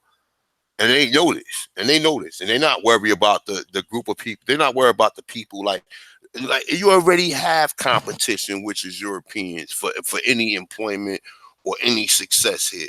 You understand what I'm saying? Not to mention, not to mention entry level positions, man. You got entry level positions. Are you serious? I mean, I could tell if it's a specialist position. But that's the same thing. You still got plenty of so-called black people with PhDs and they can't find work. But all these immigrants come right here. I don't care where they from. I don't care where they from.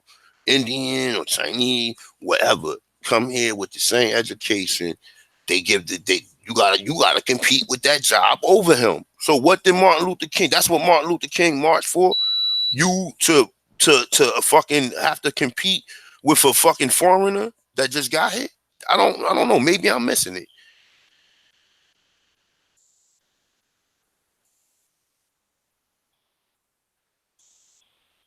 I don't know. Maybe I'm missing. Am I missing it? I mean, is that racist? What's good, Michael Easton?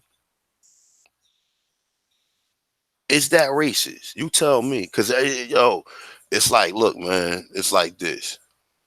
You got to put yourself in the other people's shoes.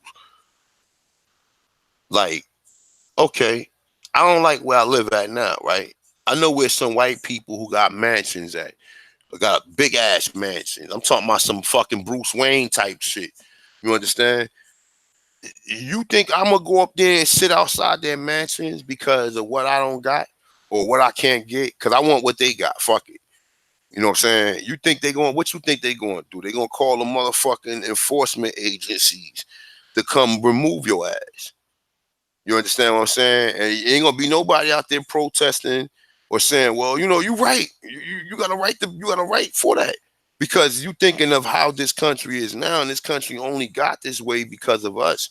This country ain't get this way because no one else came here and fought and had these same situations we had. We the only people here who had these situations. But everyone come here and just laugh along with you and say, yeah, I'm one of you.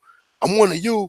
I'm one of you. And deep behind us, say, you fucking sucker. I just want this job, nigga. I just want this job, nigga. That's all I want.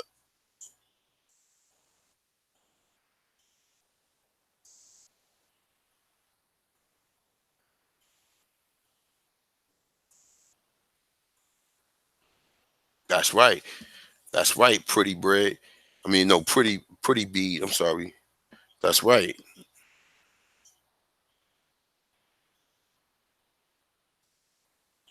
Hmm. So that's pretty much like, and that, like I said, you got laws in which they created that if you want to be, I mean, there's other laws for even you, because even when you read through, and like I said, man, let's be for real. We know the United Nations was made by the same people who created these same institutions and educational institutions and everything or whatever.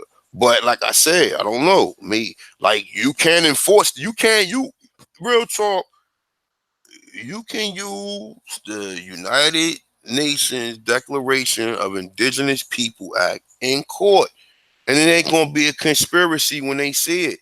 It ain't gonna be like, oh nah, we ain't gotta honor. They gonna honor it. I've done it plenty of times, and like I said, I've done it plenty of times, and that's even just to expose that these people are corporations in these courtrooms. Even just to expose that. Because if you say, are you a corporation? Yes, I am a corporation. Well, this says I don't have to be, I'm not, indigenous people do not have to be forced assimilated into European culture. This is a European construct. So I don't have to, this is a corporation. I don't have to, I'm indigenous. This is under color of law. But people don't understand that shit. They don't understand it. So, like I said, man, at the end of the day, it is what it is, man. That's the way I feel. I'm just speaking out loud. I mean, I'm just saying for what I see. Like, I mean, what's right is right, man. But let's get back into that article before I get out of here. I want to read some more of that article, y'all, because I ain't even read through this whole thing. I just read some of it. So let's get into some more of the tragedy. Nah, this is another one. I had a bunch of articles pulled up. Let me see this one. All right, so let's read some more. All right. So it's a property taken from blacks were often small. A 40-acre farm and a general store is a modest house, but the loss was devastated to families struggling to overcome the legacy of slavery. It's saying in the Algorian South, it's saying landowners was a ladder to respect the prosperity. It's saying the means to building economy security and passing wealth to the next generation. Black families lost their land. They lost all of this. Besides the 107 cases, the AP documented report finds evidence of scores of other lands taken that could not be fully verified because of the gap of inconsistencies of the public records, meaning they cooked the records. It said thousands of additional reports of land taken from black families remain uninvestigated. It's saying it's saying 2,000 have been collected in the recent years in the Penn City Center of St. Helen Island in South Carolina. The educational institution established for freed slaves during the Civil War. The Land Loss Prevention Project, a group of lawyers in Durham, North Carolina, who represented blacks in land disputes, said it's received new reports daily. Heather Gray of the Federation of Southern, I mean, com- I'm sorry, comparatives or whatever in Atlanta, says her organization has filed cabinets for full complaints. The AP findings are just the tip of one of the biggest crimes in the country history, said Ray Winbush, director of Fisk University Institute of Race Relations. Now he said one of the biggest crimes in the country history. This is what he's saying. I mean, damn, really? Really? This one of the biggest crimes? Wow. He will compare that and say one of the biggest crimes? Wow. He ain't saying that's even bigger than the crime of the Indians getting their land taken, right? Think of it, or think about that. After midnight on October 4th, 1908, 50 hooded white men surrounded the home of a black farmer. Look, a black farmer. Think the Europeans taught him how to farm? It's saying Hicksman, Kentucky. It's saying, and ordered him to come out for a whipping. When David Walker refused and shot at them instead, the mob poured coal oil on his house and set it afire. According to the contemporary newspaper accounts, pleading for mercy, Walker ran out the front door, followed by four screaming children and his wife carrying a baby in her arms. The mob shot them all, wounded three of the children and killing the others. Walker's oldest son never escaped from the burning house. No one was ever charged with the killing, and the surviving children was deprived of the farm, and their family died defending the land. Records show that Walker 2.5-acre farm was simply folded into the property of the white neighbor, and the neighbor soon sold it to another man. It said whose daughter owned the undeveloped land today. See. It said in 1950. Now, listen, I got some shit older than this. Let me see something.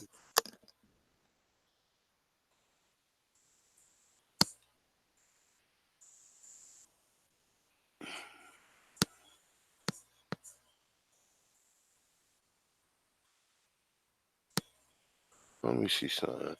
I got something up here. Let me see this right here. Oh no, this is actually the other shit on the west. Let me see. I think it was this one. I don't want to hear the same. I actually read that one about the shit in the 1950s though, but that's just examples, man. Um,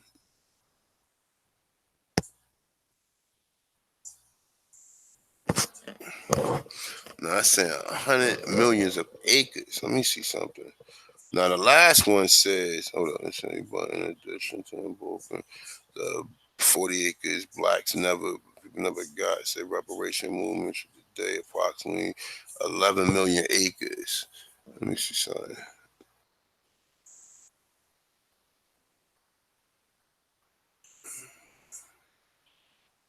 Oh no, this is something about this guy. He used to go in there begging as an African instead of saying, well, wait a minute, my grandmother said we was Indians. But you never want to say you the whole fucking Indian. You want to say, oh, this is another one. So all right. But this one right here is just giving you some like clearance. They said all this other land, but this right here is giving you like of what was happening. And it's pretty much what we pretty much understand already. What do most people say? The Ku Klux Klan to pull up. Come on out, boy. Just like they said for his whipping. So they was going to whip him in front of his family in the 1900s, and so Felipe or people from China or people from India, none of these other people had to go through this. And if they did go through it, it's because they came here willingly. But meanwhile, we had to go through this shit, and we're still on the bottom of the fucking totem pole. Plus, we Indians. Plus, we Indians. Let me read. Let me read this one. This shit never amazes me. In 1950 and 60s, a Chevrolet dealer in Holmes County, Mississippi, acquired hundreds of acres from a black farmer.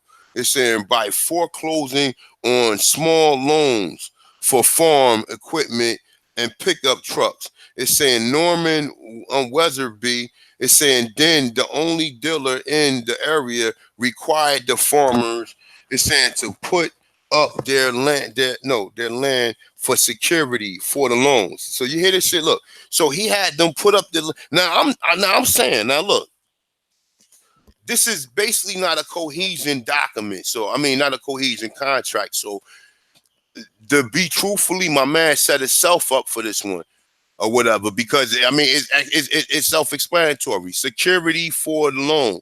Meaning, if you don't pay it, he gonna keep the loan. The same thing China doing to what's the name now.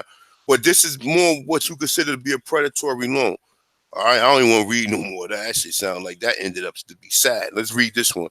1964, the state of Alabama sued Lemon Williams and Lawrence Hudson. It's saying claiming the cousins had no right to the two 40-acre farms. It's saying their family had worked in Sweetwater, Alabama. It's saying for nearly a century. The land officially contended, it's saying belonged to the state. It's saying Circuit George Emmett F. Hendriff.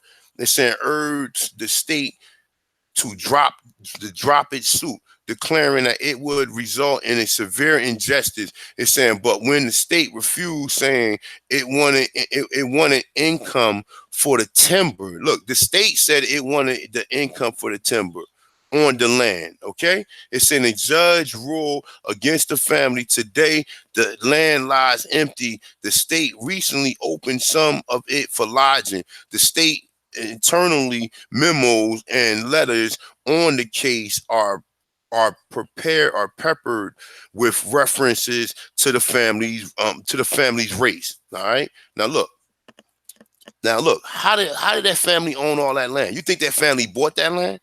I mean, let's think outside the box here. Let's not let's think outside the box here. Let's not think how a normal African American would think. Okay, let's think outside the box here. Let me see what y'all saying in the comments. Let's think outside the box now. Think as an Indian. Don't think as an African American when we look at that. Think as an Indian. Where do you think them people got that land from? You think because they worked? Or was they always farms? Let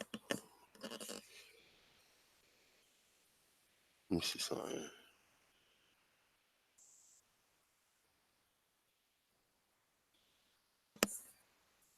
That voting shit is some sucker shit, man. You gonna vote so you can vote so these people can tell you yeah, and then flip the script on you and say nah. Well, we ain't got it in the budget, but we're gonna bring all these immigrants in here anyway. We ain't got enough budget for you, but we're gonna bring all these people and get these people welfare and give them food stamps and let them have 7 and 8 children while your ass go take your kids to the fucking abortion clinics or whatever, and then in the same note say, oh, we ain't got nothing to do with that. You do that willingly, not say have nothing to do with you being programmed into doing that.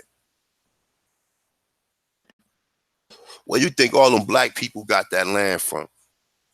Blue, my dude, what's good with you? Mr. Dark Brother, what's good with you? Look, Cherokee, Miss McLean, Peace, Matek Zuma, Unchained, my dude, right? They still owe us. You're absolutely right.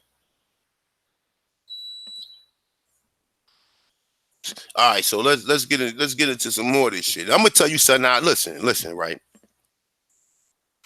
When I go to my location for one of the contracts I go through Eagle Rock Park in West Orange, New Jersey.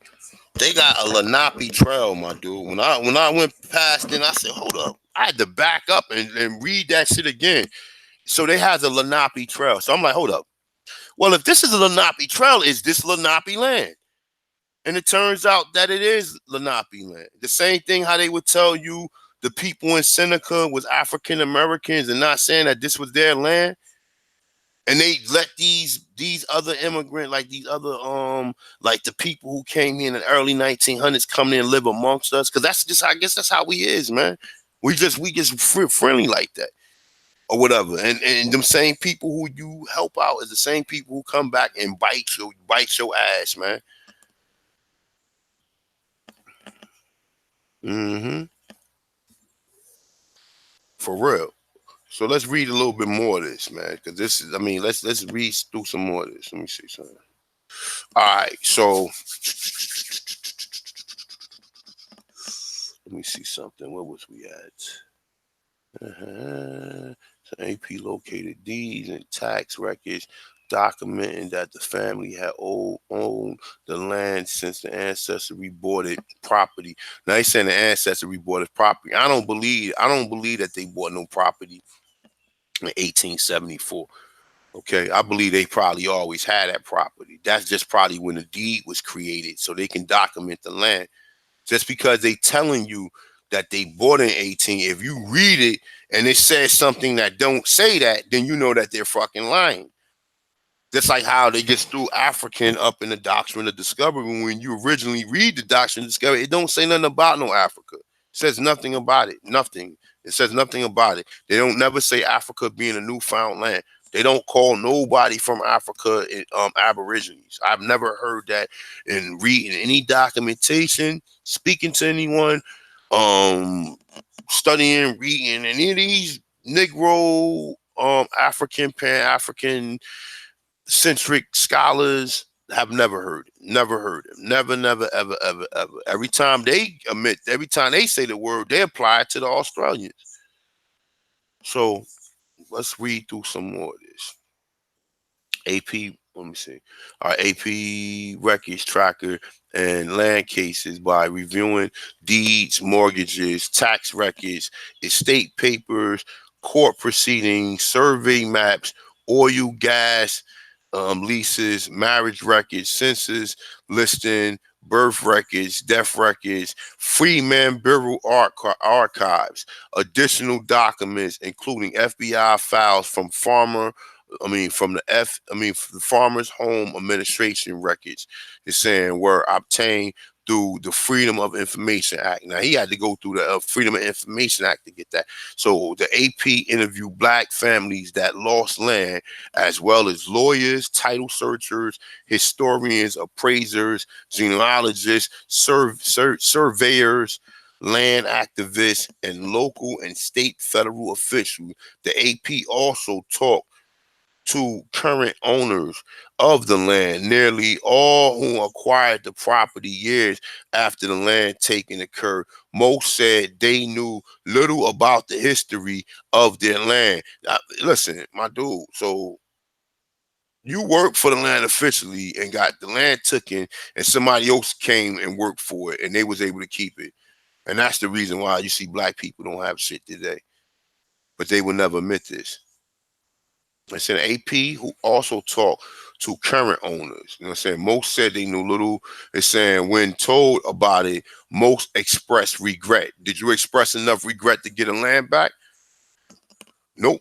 Weatherby, son John,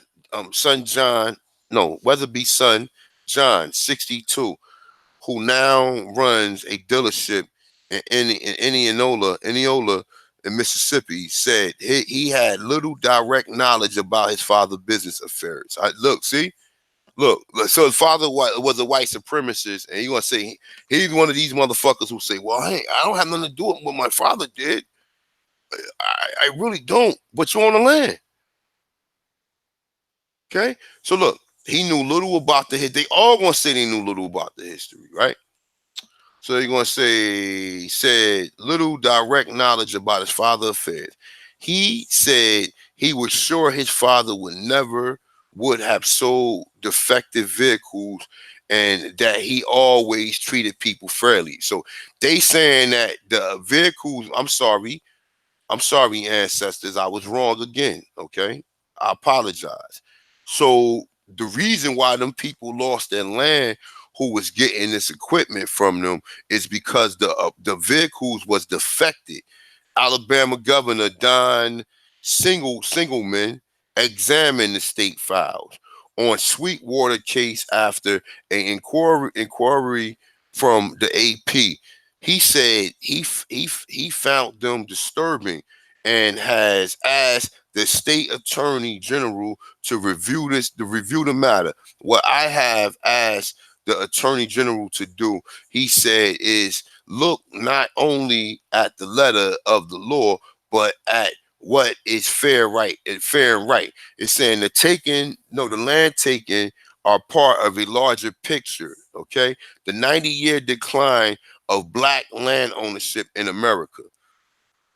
In 1910, black Americans owned more farmland than any time before or since. Now, look, this is what they're telling you. Okay, now how these black people own all this farmland? They already owned it. They always owned it. This is part of them is saying they own more. Is that's the part of the effects of Reconstruction. These people always owned that shit. Always owned the. So the Indians in the South was the farmers, right? That's what they said. That's what they said when you what's the making the Indians white. It says that the original economics of the Indians in the South was farming.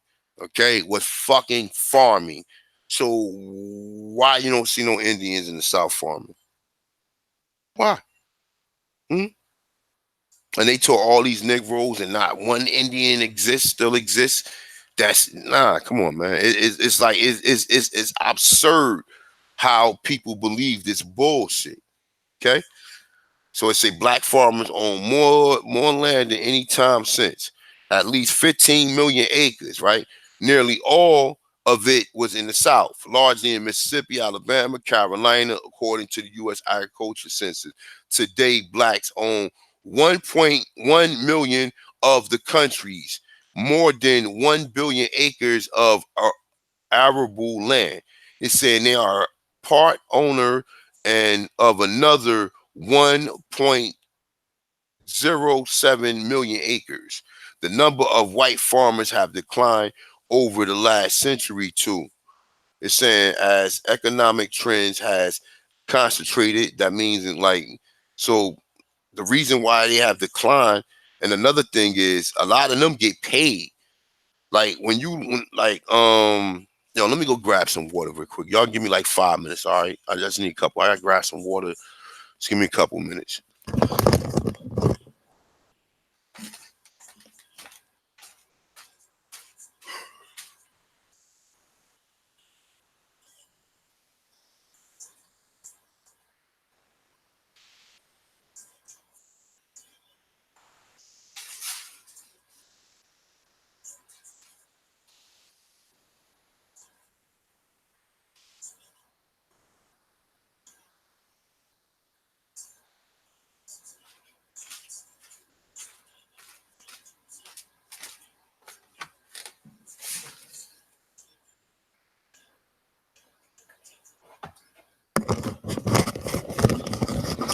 I'm good now.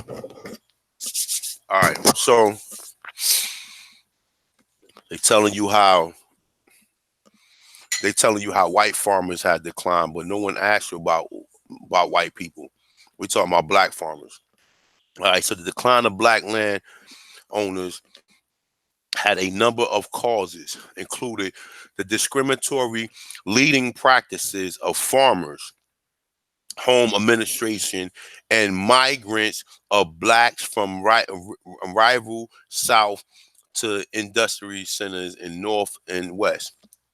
However, the land taking also contributed in decades between Reconstruction and the Civil Rights struggle.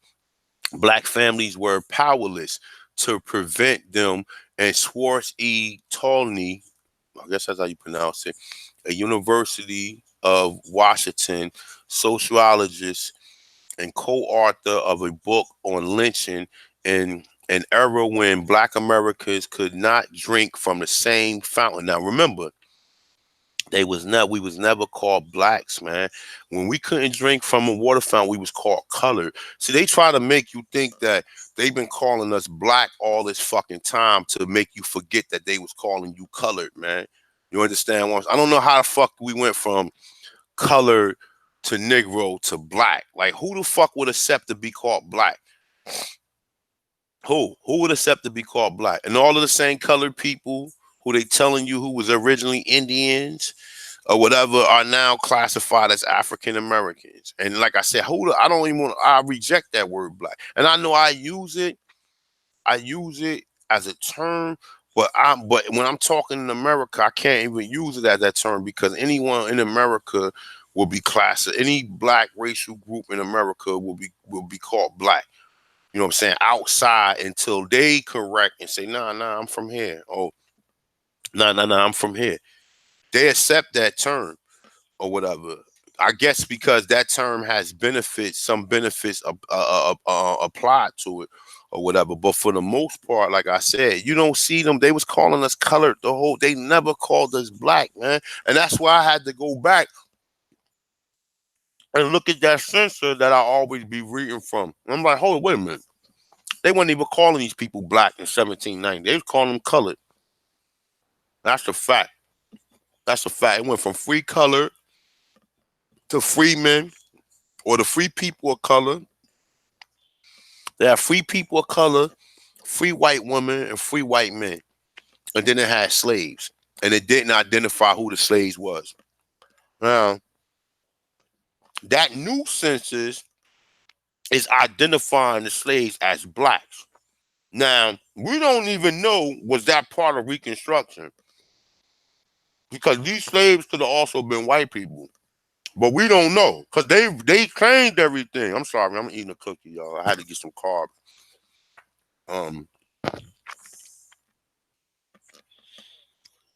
But yeah.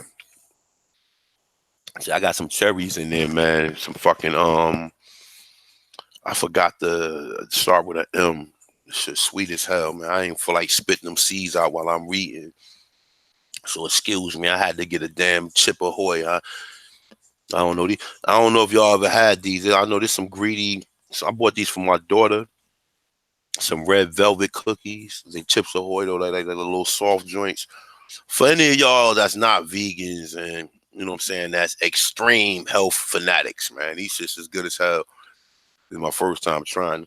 But nonetheless, though, let me get back. So it says, however, the land taking also contributed to the decade between Reconstruction and Civil Rights Movement. We talked about the Arthur Schwartz E. Towney, who got a book on lynching. It's saying the era where, remember, it wasn't blacks, it was colored Americans. See, they don't want to throw that term colored Americans because now they know that it's a lot of other people who can hijack that term too. You know what I'm saying? They try to make black Pacific, but black still allow other people to come in under that term too. It doesn't specify us as a people here at all. At all. At all. It doesn't specify us as a people here. At all. In no way, shape, form, or fashion. All right. So hmm. So it's in the era where blacks cannot drink from the same water fountain as whites. It's in black men was lynched for whistling at white girls. Now you got niggas out here who fucking Becky'd out. You know what I'm saying? It's saying few blacks dared to challenge whites. Those who did rarely find lawyers to take their cases. Now look, so the lawyers wouldn't take their cases. Oh, that's a form of racism, right? They said, or judges who would give them fair hearing. Now, so you mean tell me that the judges part of it, the conspiracy too? So that means the whole system that's trying to be superior over individual, right? When you say that, so those who did, all right, let's say, all right, so that's what it says. It says cannot get a judge, they get a fair hearing. So Reverend Isaac Simmons was an exception. When his land was taken, he found the lawyer and tried to fight back. In 1942, his 141-acre farm in Amite County, Mississippi, was sold for non-payment of taxes. Property record shows the farm for which his father has paid $302 in 1887, who bought I'm sorry, bought by a white man and for $180. I'm sorry, I chewed that up. because I'm trying to make some sense out of that. So it's in a farm for which his father had paid $302 in 1887 was bought by a white man for $180. All right, so only partial tatter tax records for the period exist. Today the county courthouse today in the county courthouse, but they are enough records to show that the tax payment on lease part of property was current when the land was taken. So you mean tell me this man was paying taxes on his land, right? So now, hold up. So let's make some sense to this shit, right? So let's make some sense to this shit. So that means that your people gotta do shit 3 and 4 times. So the same way people come here now and get land and buy it, and they ain't gotta worry about no Ku Klux Klan chasing them off, which they could be the people from India, which white people hate. They hate Chinese. White people hate all these people, but they're willing to deal with them and to keep us out of it. They're willing to play keep away. They're willing to play keep away with them to keep us out of it. And it's evident. It's evident. If you give these niggas fucking loans and you won't give us loans here, and you know a lot of us have good ideas, but they want you to sell your loans like they made you sell your land in some cases. They want you to sell your idea. Nah, you know, we rather give the money for it. We're just deal with that. You could take the money. Next thing you know, these people billionaires and trillionaires off your idea. You know what I'm saying? So hold up. Let's see what the outcome was. So Simmons hired a lawyer in 1944 and filed a suit to get the land back. On March 26, a group of whites paid Simpson a visit. The minister's daughter, Laura Lee, now 74, recently recalled her terror as she stood with her month-old baby in her arm and watched the men drag Simmons away. It said, I screamed and hollered so loud, she said, they came towards me and I ran down in the woods. It's saying the whites then grabbed Simmons' son, Elderidge, from the house and drove the two men to a lonely road. It's saying two of them kept beating me. Elder Simmons later told the National Association for Advancement of Colored People. It's saying now he had to go back to other white people who all working together to tell a story. And you know what I'm saying? And so he ain't getting no remedy. They kept telling me that my father and I were smart niggas for going to see lawyers. Simmons, who had since died, said that his captors gave him 10 days to leave town and told his father to start running. Later that day, the minister's body turned up with 3 gunshots wounds in the back. Motherfucker, wow. Are you like, I'm just saying, like, and you got people who write about this shit and know about this, man. And they still won't say, well, damn, yo, this shit is unfair. Nobody else had to deal with this shit that come here. Everybody else had a fair chance. Everybody else come here. And you mean tell me that this shit right here and people still would deny reparations? Because you dealing with the devil. And like my man said, a devil system needs justice. I mean, at least against the white supremacists that make that at least challenging. Now look, it's saying that this nigga had a lawyer and they dragged him out his house. My dude, dragged him out his house with his son and his daughter with a baby in his hand. And then after all that, told and gave him 10 days to leave and told his father to run and shot the nigga in his fucking back. What kind of animal, savage motherfucker do that? And them people who did that are some of the same people saying they ain't had nothing to do with it. Now, I mean, listen. Look, these articles are online. I'm quite sure white people then ran past this. I'm quite sure. Well, I don't know about other people because other people don't care about the history. They're only here to get jobs. They do not give a fuck about your history. In fact, they want laws to create their own history so they don't have to hear about your shit no more.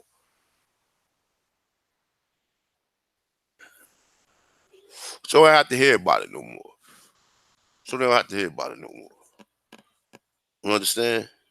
So they do not have to hear about it no more.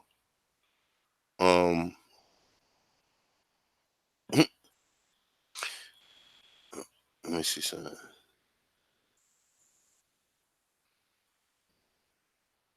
I'm sorry, I was looking for something. Excuse me. All right, let's get back to this. Damn, son. Told his father start running, nigga. Run, nigga, run. That's fucked. Run, nigga. And he was a minister. He was a minister, bro. Like, I mean, and this is what they did to him.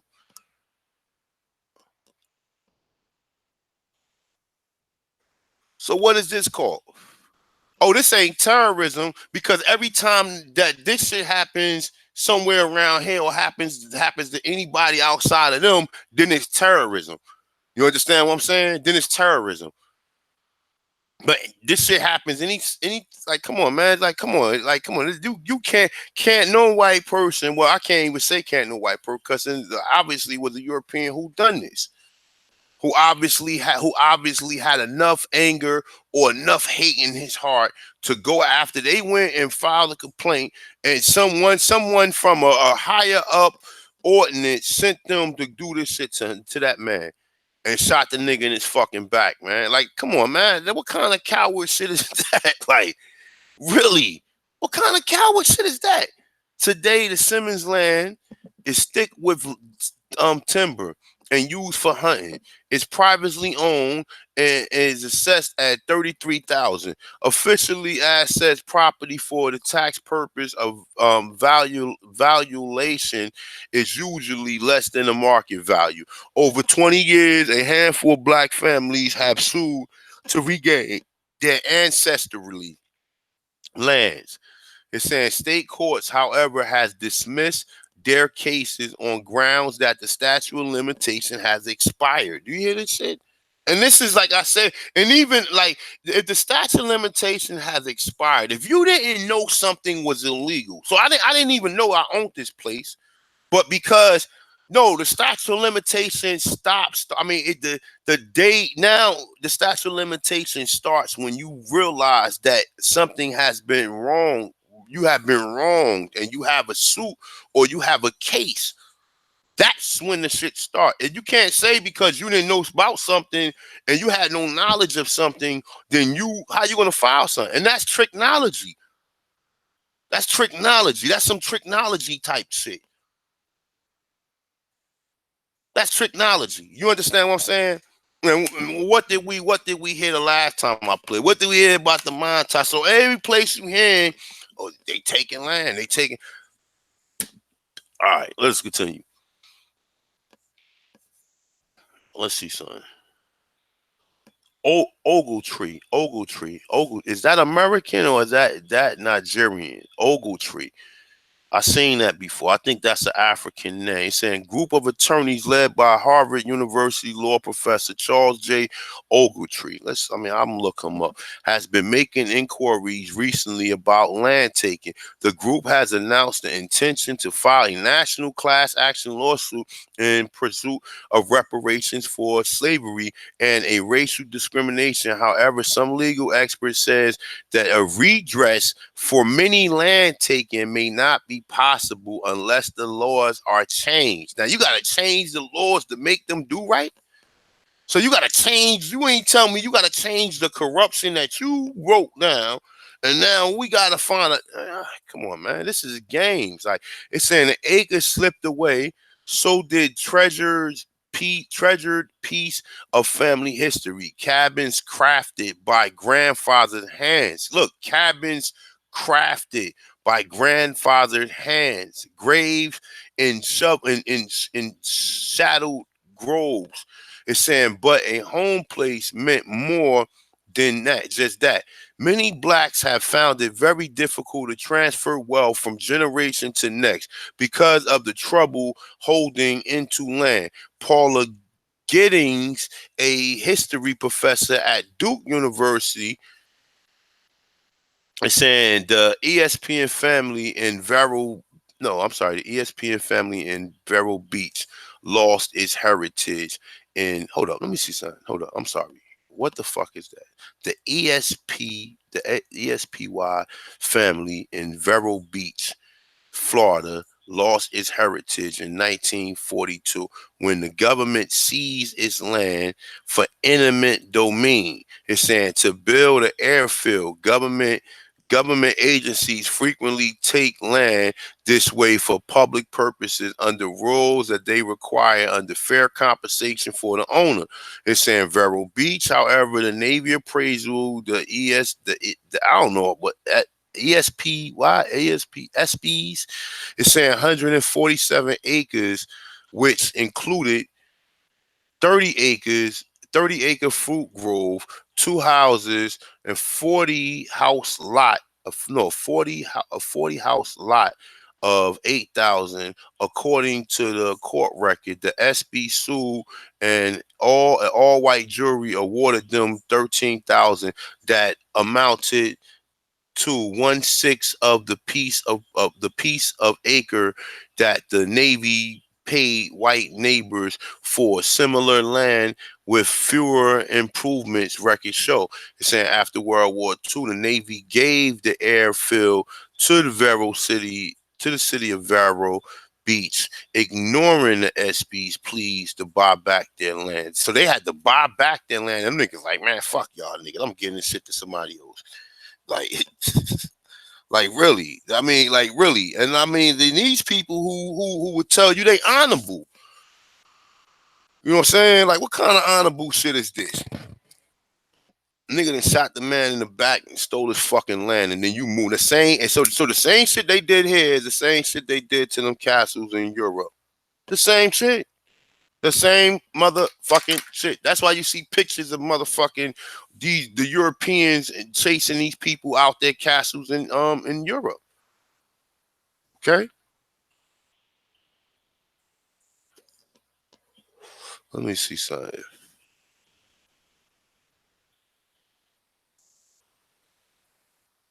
Yo, it's a bunch of these shits, man. God damn. Hold on. I'm gonna read a few more of these, man. I'm gonna read a few more. All right, I want to read this. In Jackson Parish, I guess that's Louisiana, 40 years of Modi Gennard taxes and mortgage records was piled in a cellar behind a row of Christmas lights and wooden reindeers. Look. This is where they hide records at. In Yazoo. I bet you that's an Aboriginal county. In Yazoo County, Mississippi. It's saying values of taxes and deed records filled a courtroom in an abandoned school. The papers, the papers coated with white dust from the fallen ceiling.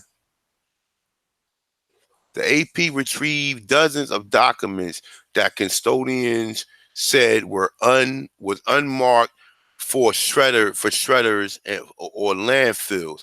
The AP also found that about a third of the county courthouses in southern and the border. Look, listen to this shit. Listen. Listen. They ain't just burn them counties down because of the land. They burnt them shits down because they would have showed that you always owned that land. That was part of Reconstruction, man. I'm telling you, that was part of Reconstruction, was making you think you was a fucking slave, man. Look, so the AP also found, and like I said, we started off with the doctrine of discovery, which we know was clear, but maybe you can still consider yourself if you're doing something you don't really want to do, then you can still be a slave because you're not free. You're doing something you really don't want to do. You're doing it just because there's gonna be repercussions or what you think might happen if you don't do it. You understand? So it went from that to now you see people just come here, move in your neighborhood, and there's not even no racism shit because the earth is for everybody. But at the same token, Like it's kind of fucked up to how you hear about these people who had all this land and had all this, and most of them was chased out as a result of the fucking Klan and these white supremacist militia groups that was allowed to be on, that was allowed to go unscathed or no repercussions as a result to that, right? So now look, let's read a little bit more of this, right? So it's saying also found that about 1/3, right, of the county courthouse in the southern and border states have burnt, some more than once since the Civil War. Some of these fires were deliberately set. Now it's saying after the Civil War, man. What I'm telling you, this is the reason. Now look, it's saying on the night of September 10th, 1932, for example, 15 whites torched a courthouse in Plotting, Mississippi, where records for the eastern half of Jasper County, then predominantly black, was stored. Records for predominantly white western half of the county were safe in another courthouse miles away, right? It's saying the door to the Pudding courthouse safe, which protected the records, had been locked the night before. The Jasper County News report at the time, the next morning, the safe was found open. Most of the records reduced to ashes. Suddenly, it uncleared who owned a big piece of eastern Jasper County. Even before the courthouse fire, land ownership in Jasper was continuously, according to historical accounts. The Ku Klux Klan resented that blacks were buying. Now they saying blacks was buying, but we already know they already owned that land, bro. They already owned that land. They trying to make it seem like after 1865, you got right out, you was able to go to work. So all this money was flowing for all these black people to make, so they was buying land like that. Fuck out of here. They always owned that land, man. That get the fuck out of here, man. If you believe that shit, because you believe the whole story of what they told you, then if you believe these people, no, these aren't the, he said, and they keep referring to these places as ancestral land. They keep referring to these places as that. You understand? And as a result to them, why would they refer to them or saying that the lands that their forefathers owned or their they could say like a generation, like, oh, their grandmothers or grandparents owned. Why would they say ancestral? Come on, man.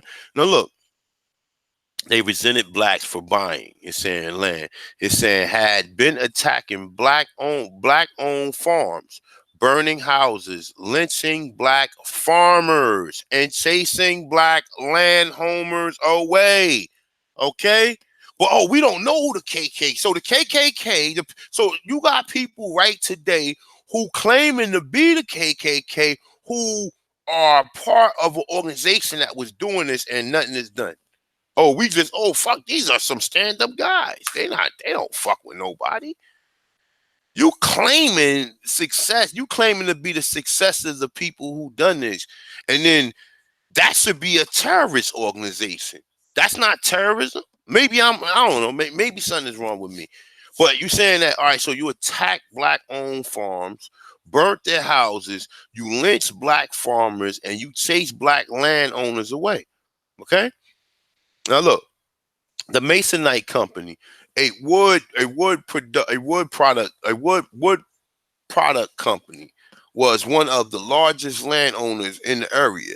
Became because most of the land records have been destroyed. The company went to the courts in December 1937. It's saying to clear its title. Masonite believed it owned 9,581 acres and said in court papers that it had been unable to locate anyone with a rival claim to the land. A month later, the court ruled the company had clear title to the land, which had since yielded millions of dollars in natural gases, timber, and oil, according to state records. From a few property records that remained, the AP was able to document that at least 204.5 of those acres have been acquired by the Masonite after black owners were driven off their land by the Klan. At least 850,000 barrels of oil has been pumped from their property, according to state oil and gas record board records. It's saying the figure of the Petroleum Technologic Transfer Council and industry group is saying today the land is owned by International Paper Company, which acquired Masonite in 1988. Jenny Boardman, a company spokesman, said International Paper has been unaware of the tragic history of the land and was concerned about the AP findings. It's saying this is probably part of the much larger problem debate about whether there should be a restitution for people who has been harmed in the past. She said, any by virtue of fact that we know, I'm sorry, any by virtue of fact that we now own these lands, we should be part of that discussion. And that's, you know what? That's what I'm talking about. People taking ownership, because these crackers always want you to take some type of ownership or whatever. But you got stories floating around with this, and people know this shit ain't right.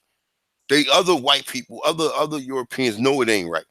I'm not saying, like I said, I'm not saying all white people is bad. I'm not saying no white people is bad. I'm not saying nobody's bad. I'm reading this, and all you do the research on who was the people who was doing it. I don't know. I don't know what their ethnicity was. I'm making an assumption. Who is the Ku Klux Klan? Didn't one of the U.S. presidents play the Ku Klux Klan in the fucking White House? The fuck is, like, come on, man. This shit is like this. This shit is like being in the belly of the beast.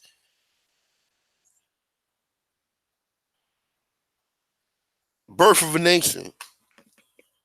They played that in the White House, bro. They played that in the White House. But you got Klan men and clans that say they had something to do with the kids being killed in Atlanta. Numerous lynchings, rapings of black women. I'm talking about gang rape, man. Violent gang rapes of black women, bro. And shout out to the sister right here. The lady, I don't know if she's European. I don't know what she is, but I refer to her as a sister for taking ownership, for at least being able to include themselves in part of the conversation. It's saying by any virtue of fact that we now own these lands, we should be part of that discussion. And I applaud her for that. I applaud her for that. And more Europeans need to follow after the sister Jenny. You know what I'm saying? Because she wants justice. She want to live in a system of justice. You understand what I'm saying? And what's right is right. Even when Southern courthouses remain standing, mistrust of fear of white authority long kept blacks away from record rooms, where documents often were segregated into whites or color. Look, into whites or color. What I've been telling you, into whites or color. What did they call the Indians that was taxed? Color. Come on, man. And that's what you want to find. You want to listen. 99.9% of this land that was taken, these people was Indians, man. They was, the Indians classified as color. They wasn't. They was what we refer to as an Indian, or what a so-called an indigenous individual of this land is called. But they now recognize they went from color to Negro to Black American to now African American to now you at a point right now where even if you show black people this shit, you show them the complete evidence, they don't get it. They don't fucking get it, because they then faced off They took off the face of what a real Indian looked like, and they put on the face of what they want you to believe an Indian look like. And they took your ass out the equation. They said any black motherfucker who looked like you came from Africa and mixed with the indigenous people here. Okay? Now let's read a little bit more of this, because this shit, I think it gets worse. All right.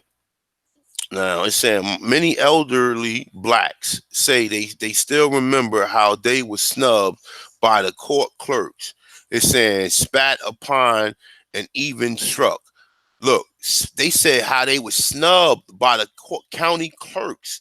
Spat upon, these motherfuckers was spitting it and even struck. It's saying today, however, fear and shame have given way to pride, interest, and genealogy among black families. It is surging, and some black Americans are unearthing documents behind those whispered stories. Now I know them documents that they're being, but see, like I said, you have to explain to them that you are Indian. You see, most black people, they're not going to understand. They don't. Most black people don't know that Indians was classified as colored. They don't know that. And when you tell a black person that, they look at you like, what? What you mean Indians is classified as colored? What do you mean that? Because they know who the colored people were. They know, and anybody who was under that term color is now African American. And that's a motherfucking fact if you accept that term. Let me read a little bit more of this, man. I gotta go pick my daughter up from camp. I get a chance, I'll do another video, man. I'm still doing this, I'm doing some of the editing for my own documentary. I'm doing it myself. I just want to get it like kind of laid out. And if I need somebody to help me from there, and when I send it to who I'm gonna send it to, who's gonna help me, he could straighten it out from there. But I mean, I got talking point, I got everything I need. I just need 3 or 4 more interviews. Like I'm trying to still get the brother Lean Bay, and I'm trying to get Blue Feather from the coast the Kusu tribe down in North Carolina, and her and Redman, and that's it. Once I get them, I don't even want to tell you, I got a bunch of different people on here. Shit is gonna be dope. And then we can get into the prelude of how the Indians became colored, because look. Listen, you can't deny it. You can sit here and lie like what do we got here? You can't deny it. Like, I mean, let me see something.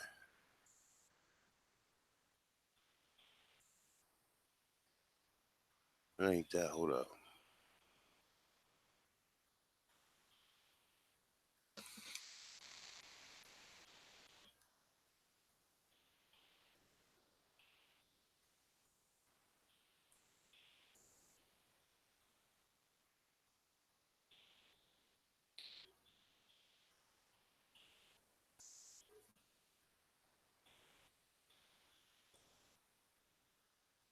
Let me see something. I think I already got this up here. Let me see something. Huh? I'm bugging. Oh no, I didn't have it up there. I didn't have it up there. Shout out to the brother Coda, man. Cause this is right here. This is a motherfucking major bomb. Now I say color. Let me see something right here, right? Now I say color. It say heading 5, color. Insert in all cases where slave is black. It's saying letter B, where he or she is mulatto. M, it's saying you are to note the color of every slave. Those who of any degree of mixed blood are to be termed mulatto, right? Now let me see something.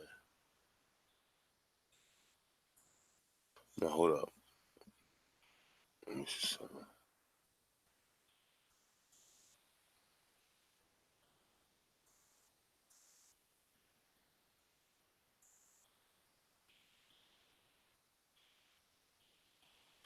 Boom. All right, here, boom. Look, here we go right here. Now look, under color, this 9 under color right here. It's saying heading 6, entitled color. In all cases where persons is white, leave a space blank.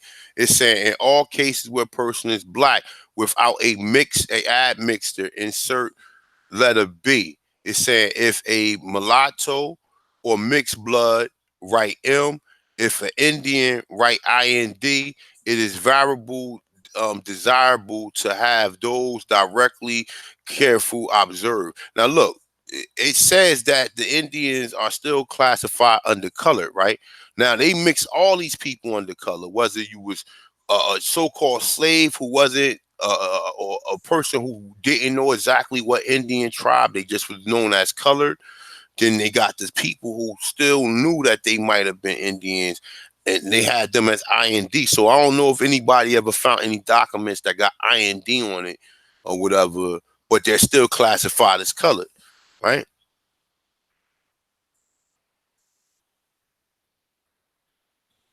But you said when you go up here, it says Indians that's taxed. So what's the difference? Why would you put the tax Indians as colored and not put the rest of them? But nonetheless, though, let's finish this up so I can pick my thought up. Alright, so we was all the way down here.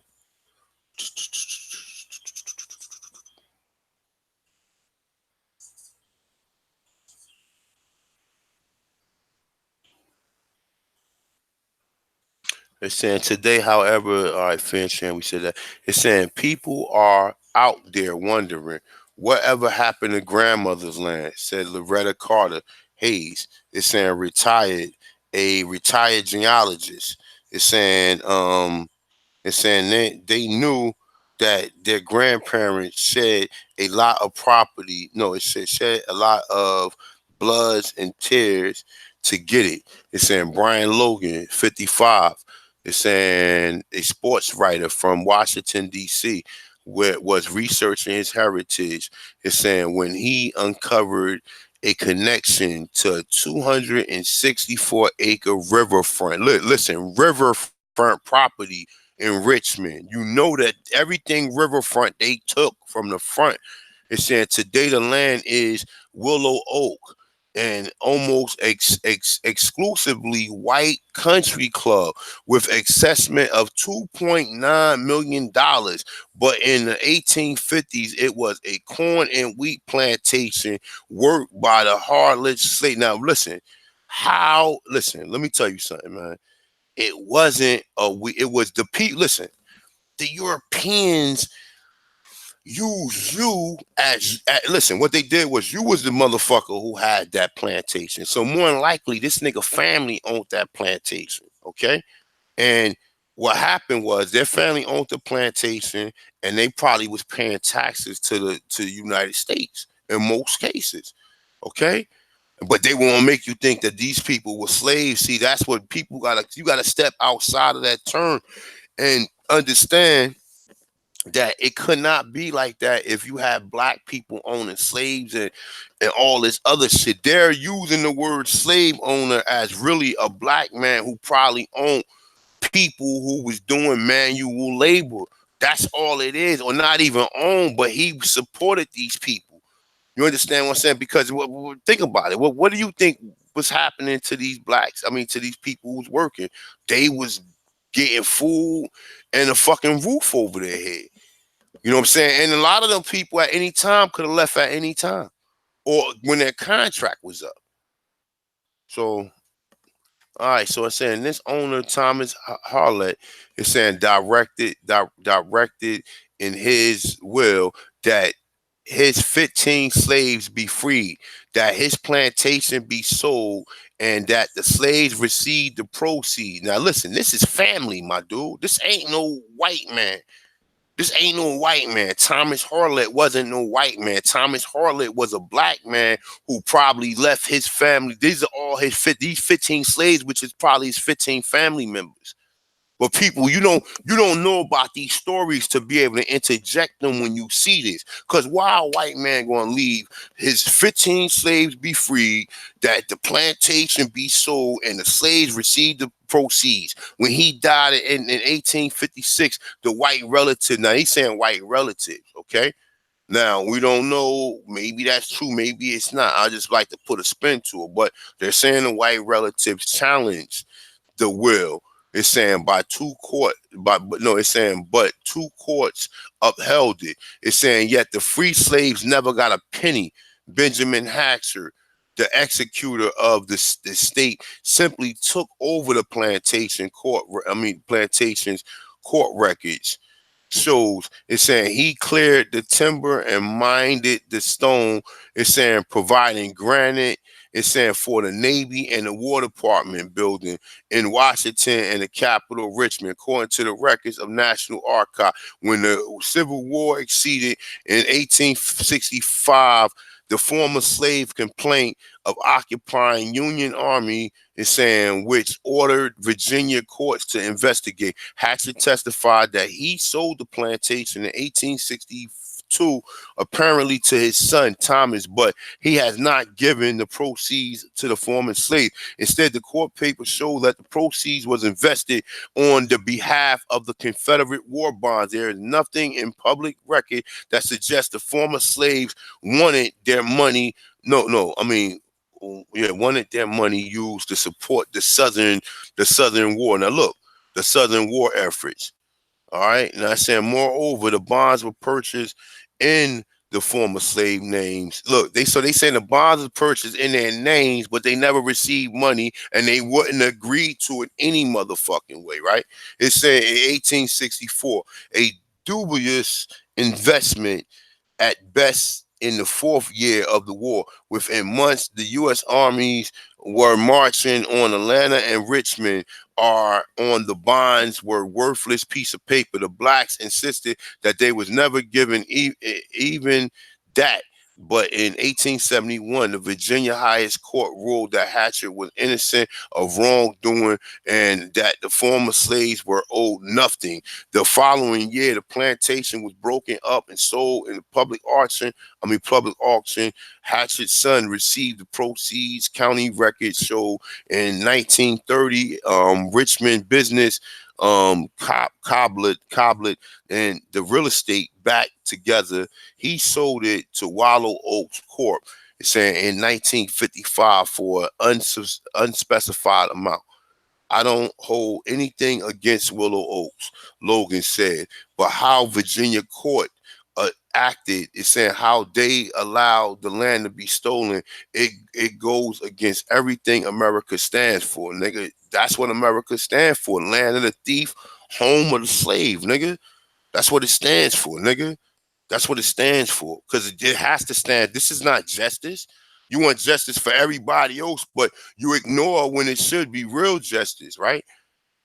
When the real justice, and you see what but yet, like I said, bring people here and you take care of these people. The niggas that fought for this fucking country. Niggas, you took people land, people that work, stole their inventions. Now you don't need them no more. You just toss them along to the side. You know what I'm saying? But, it's pretty evident right at that point in time. So, I gotta get out of here. I got things to do. Shout out to all the Aborigines, man. Shout out to everybody in the chat room. Love and light, man. Just keep learning, you know what I'm saying? Keep learning, keep uplifting the people, keep teaching the people the real history, man. Shout out to, like I said, the lady in the article that at least acknowledged that, if it was some wrongdoing on the behalf of that land, they are responsible as well. And like I said, we got to look at that, man. Definitely look at that as accountability. You know what I'm saying? Even a lady that's running for President Williamson, she might not be wrong about the numbers, and it might be some smoke screen, but at least mentioning it. Niggas don't want money with Andrew Jackson on it. I don't know. I don't know at this point in time what the results will be.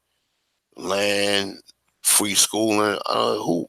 I mean, I don't know. Do you want to go to school for free so you can go right back to work for these people, or can you take that trade and do something positive to economically substantiate your people? Now, you know what I'm saying? So that's something you have to look at. So, shout out to everybody in the chat room. If you like to donate, you already know where to go. Go to my PayPal account or go to Cash App. If you like to buy yourself a t-shirt off the t-shirt spring account, you know where it's at.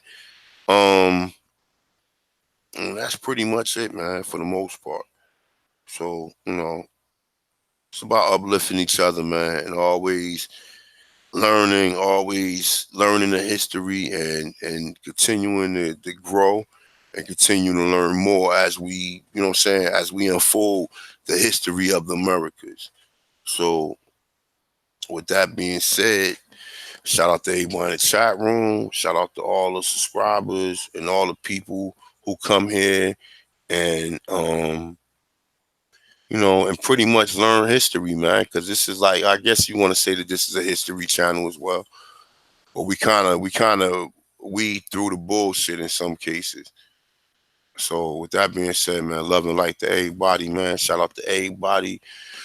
For the most part, it ain't about disliking nobody or hating nobody, because I don't hate nobody, and it ain't a European person in sight that can never say I really like disrespected them because they was European. And you know how it already go. We disrespected more of our own people more than we disrespect them. But a lot of times it's just about respect being given, period. If you step out of line, no matter who you are, what color, you could be fucking the Hawk. Somebody gonna say something to you. So with that being said, man, it is what it is. Love and light to everybody. Enjoy the rest of your day. With that being said, I'm the Conscious One. Peace.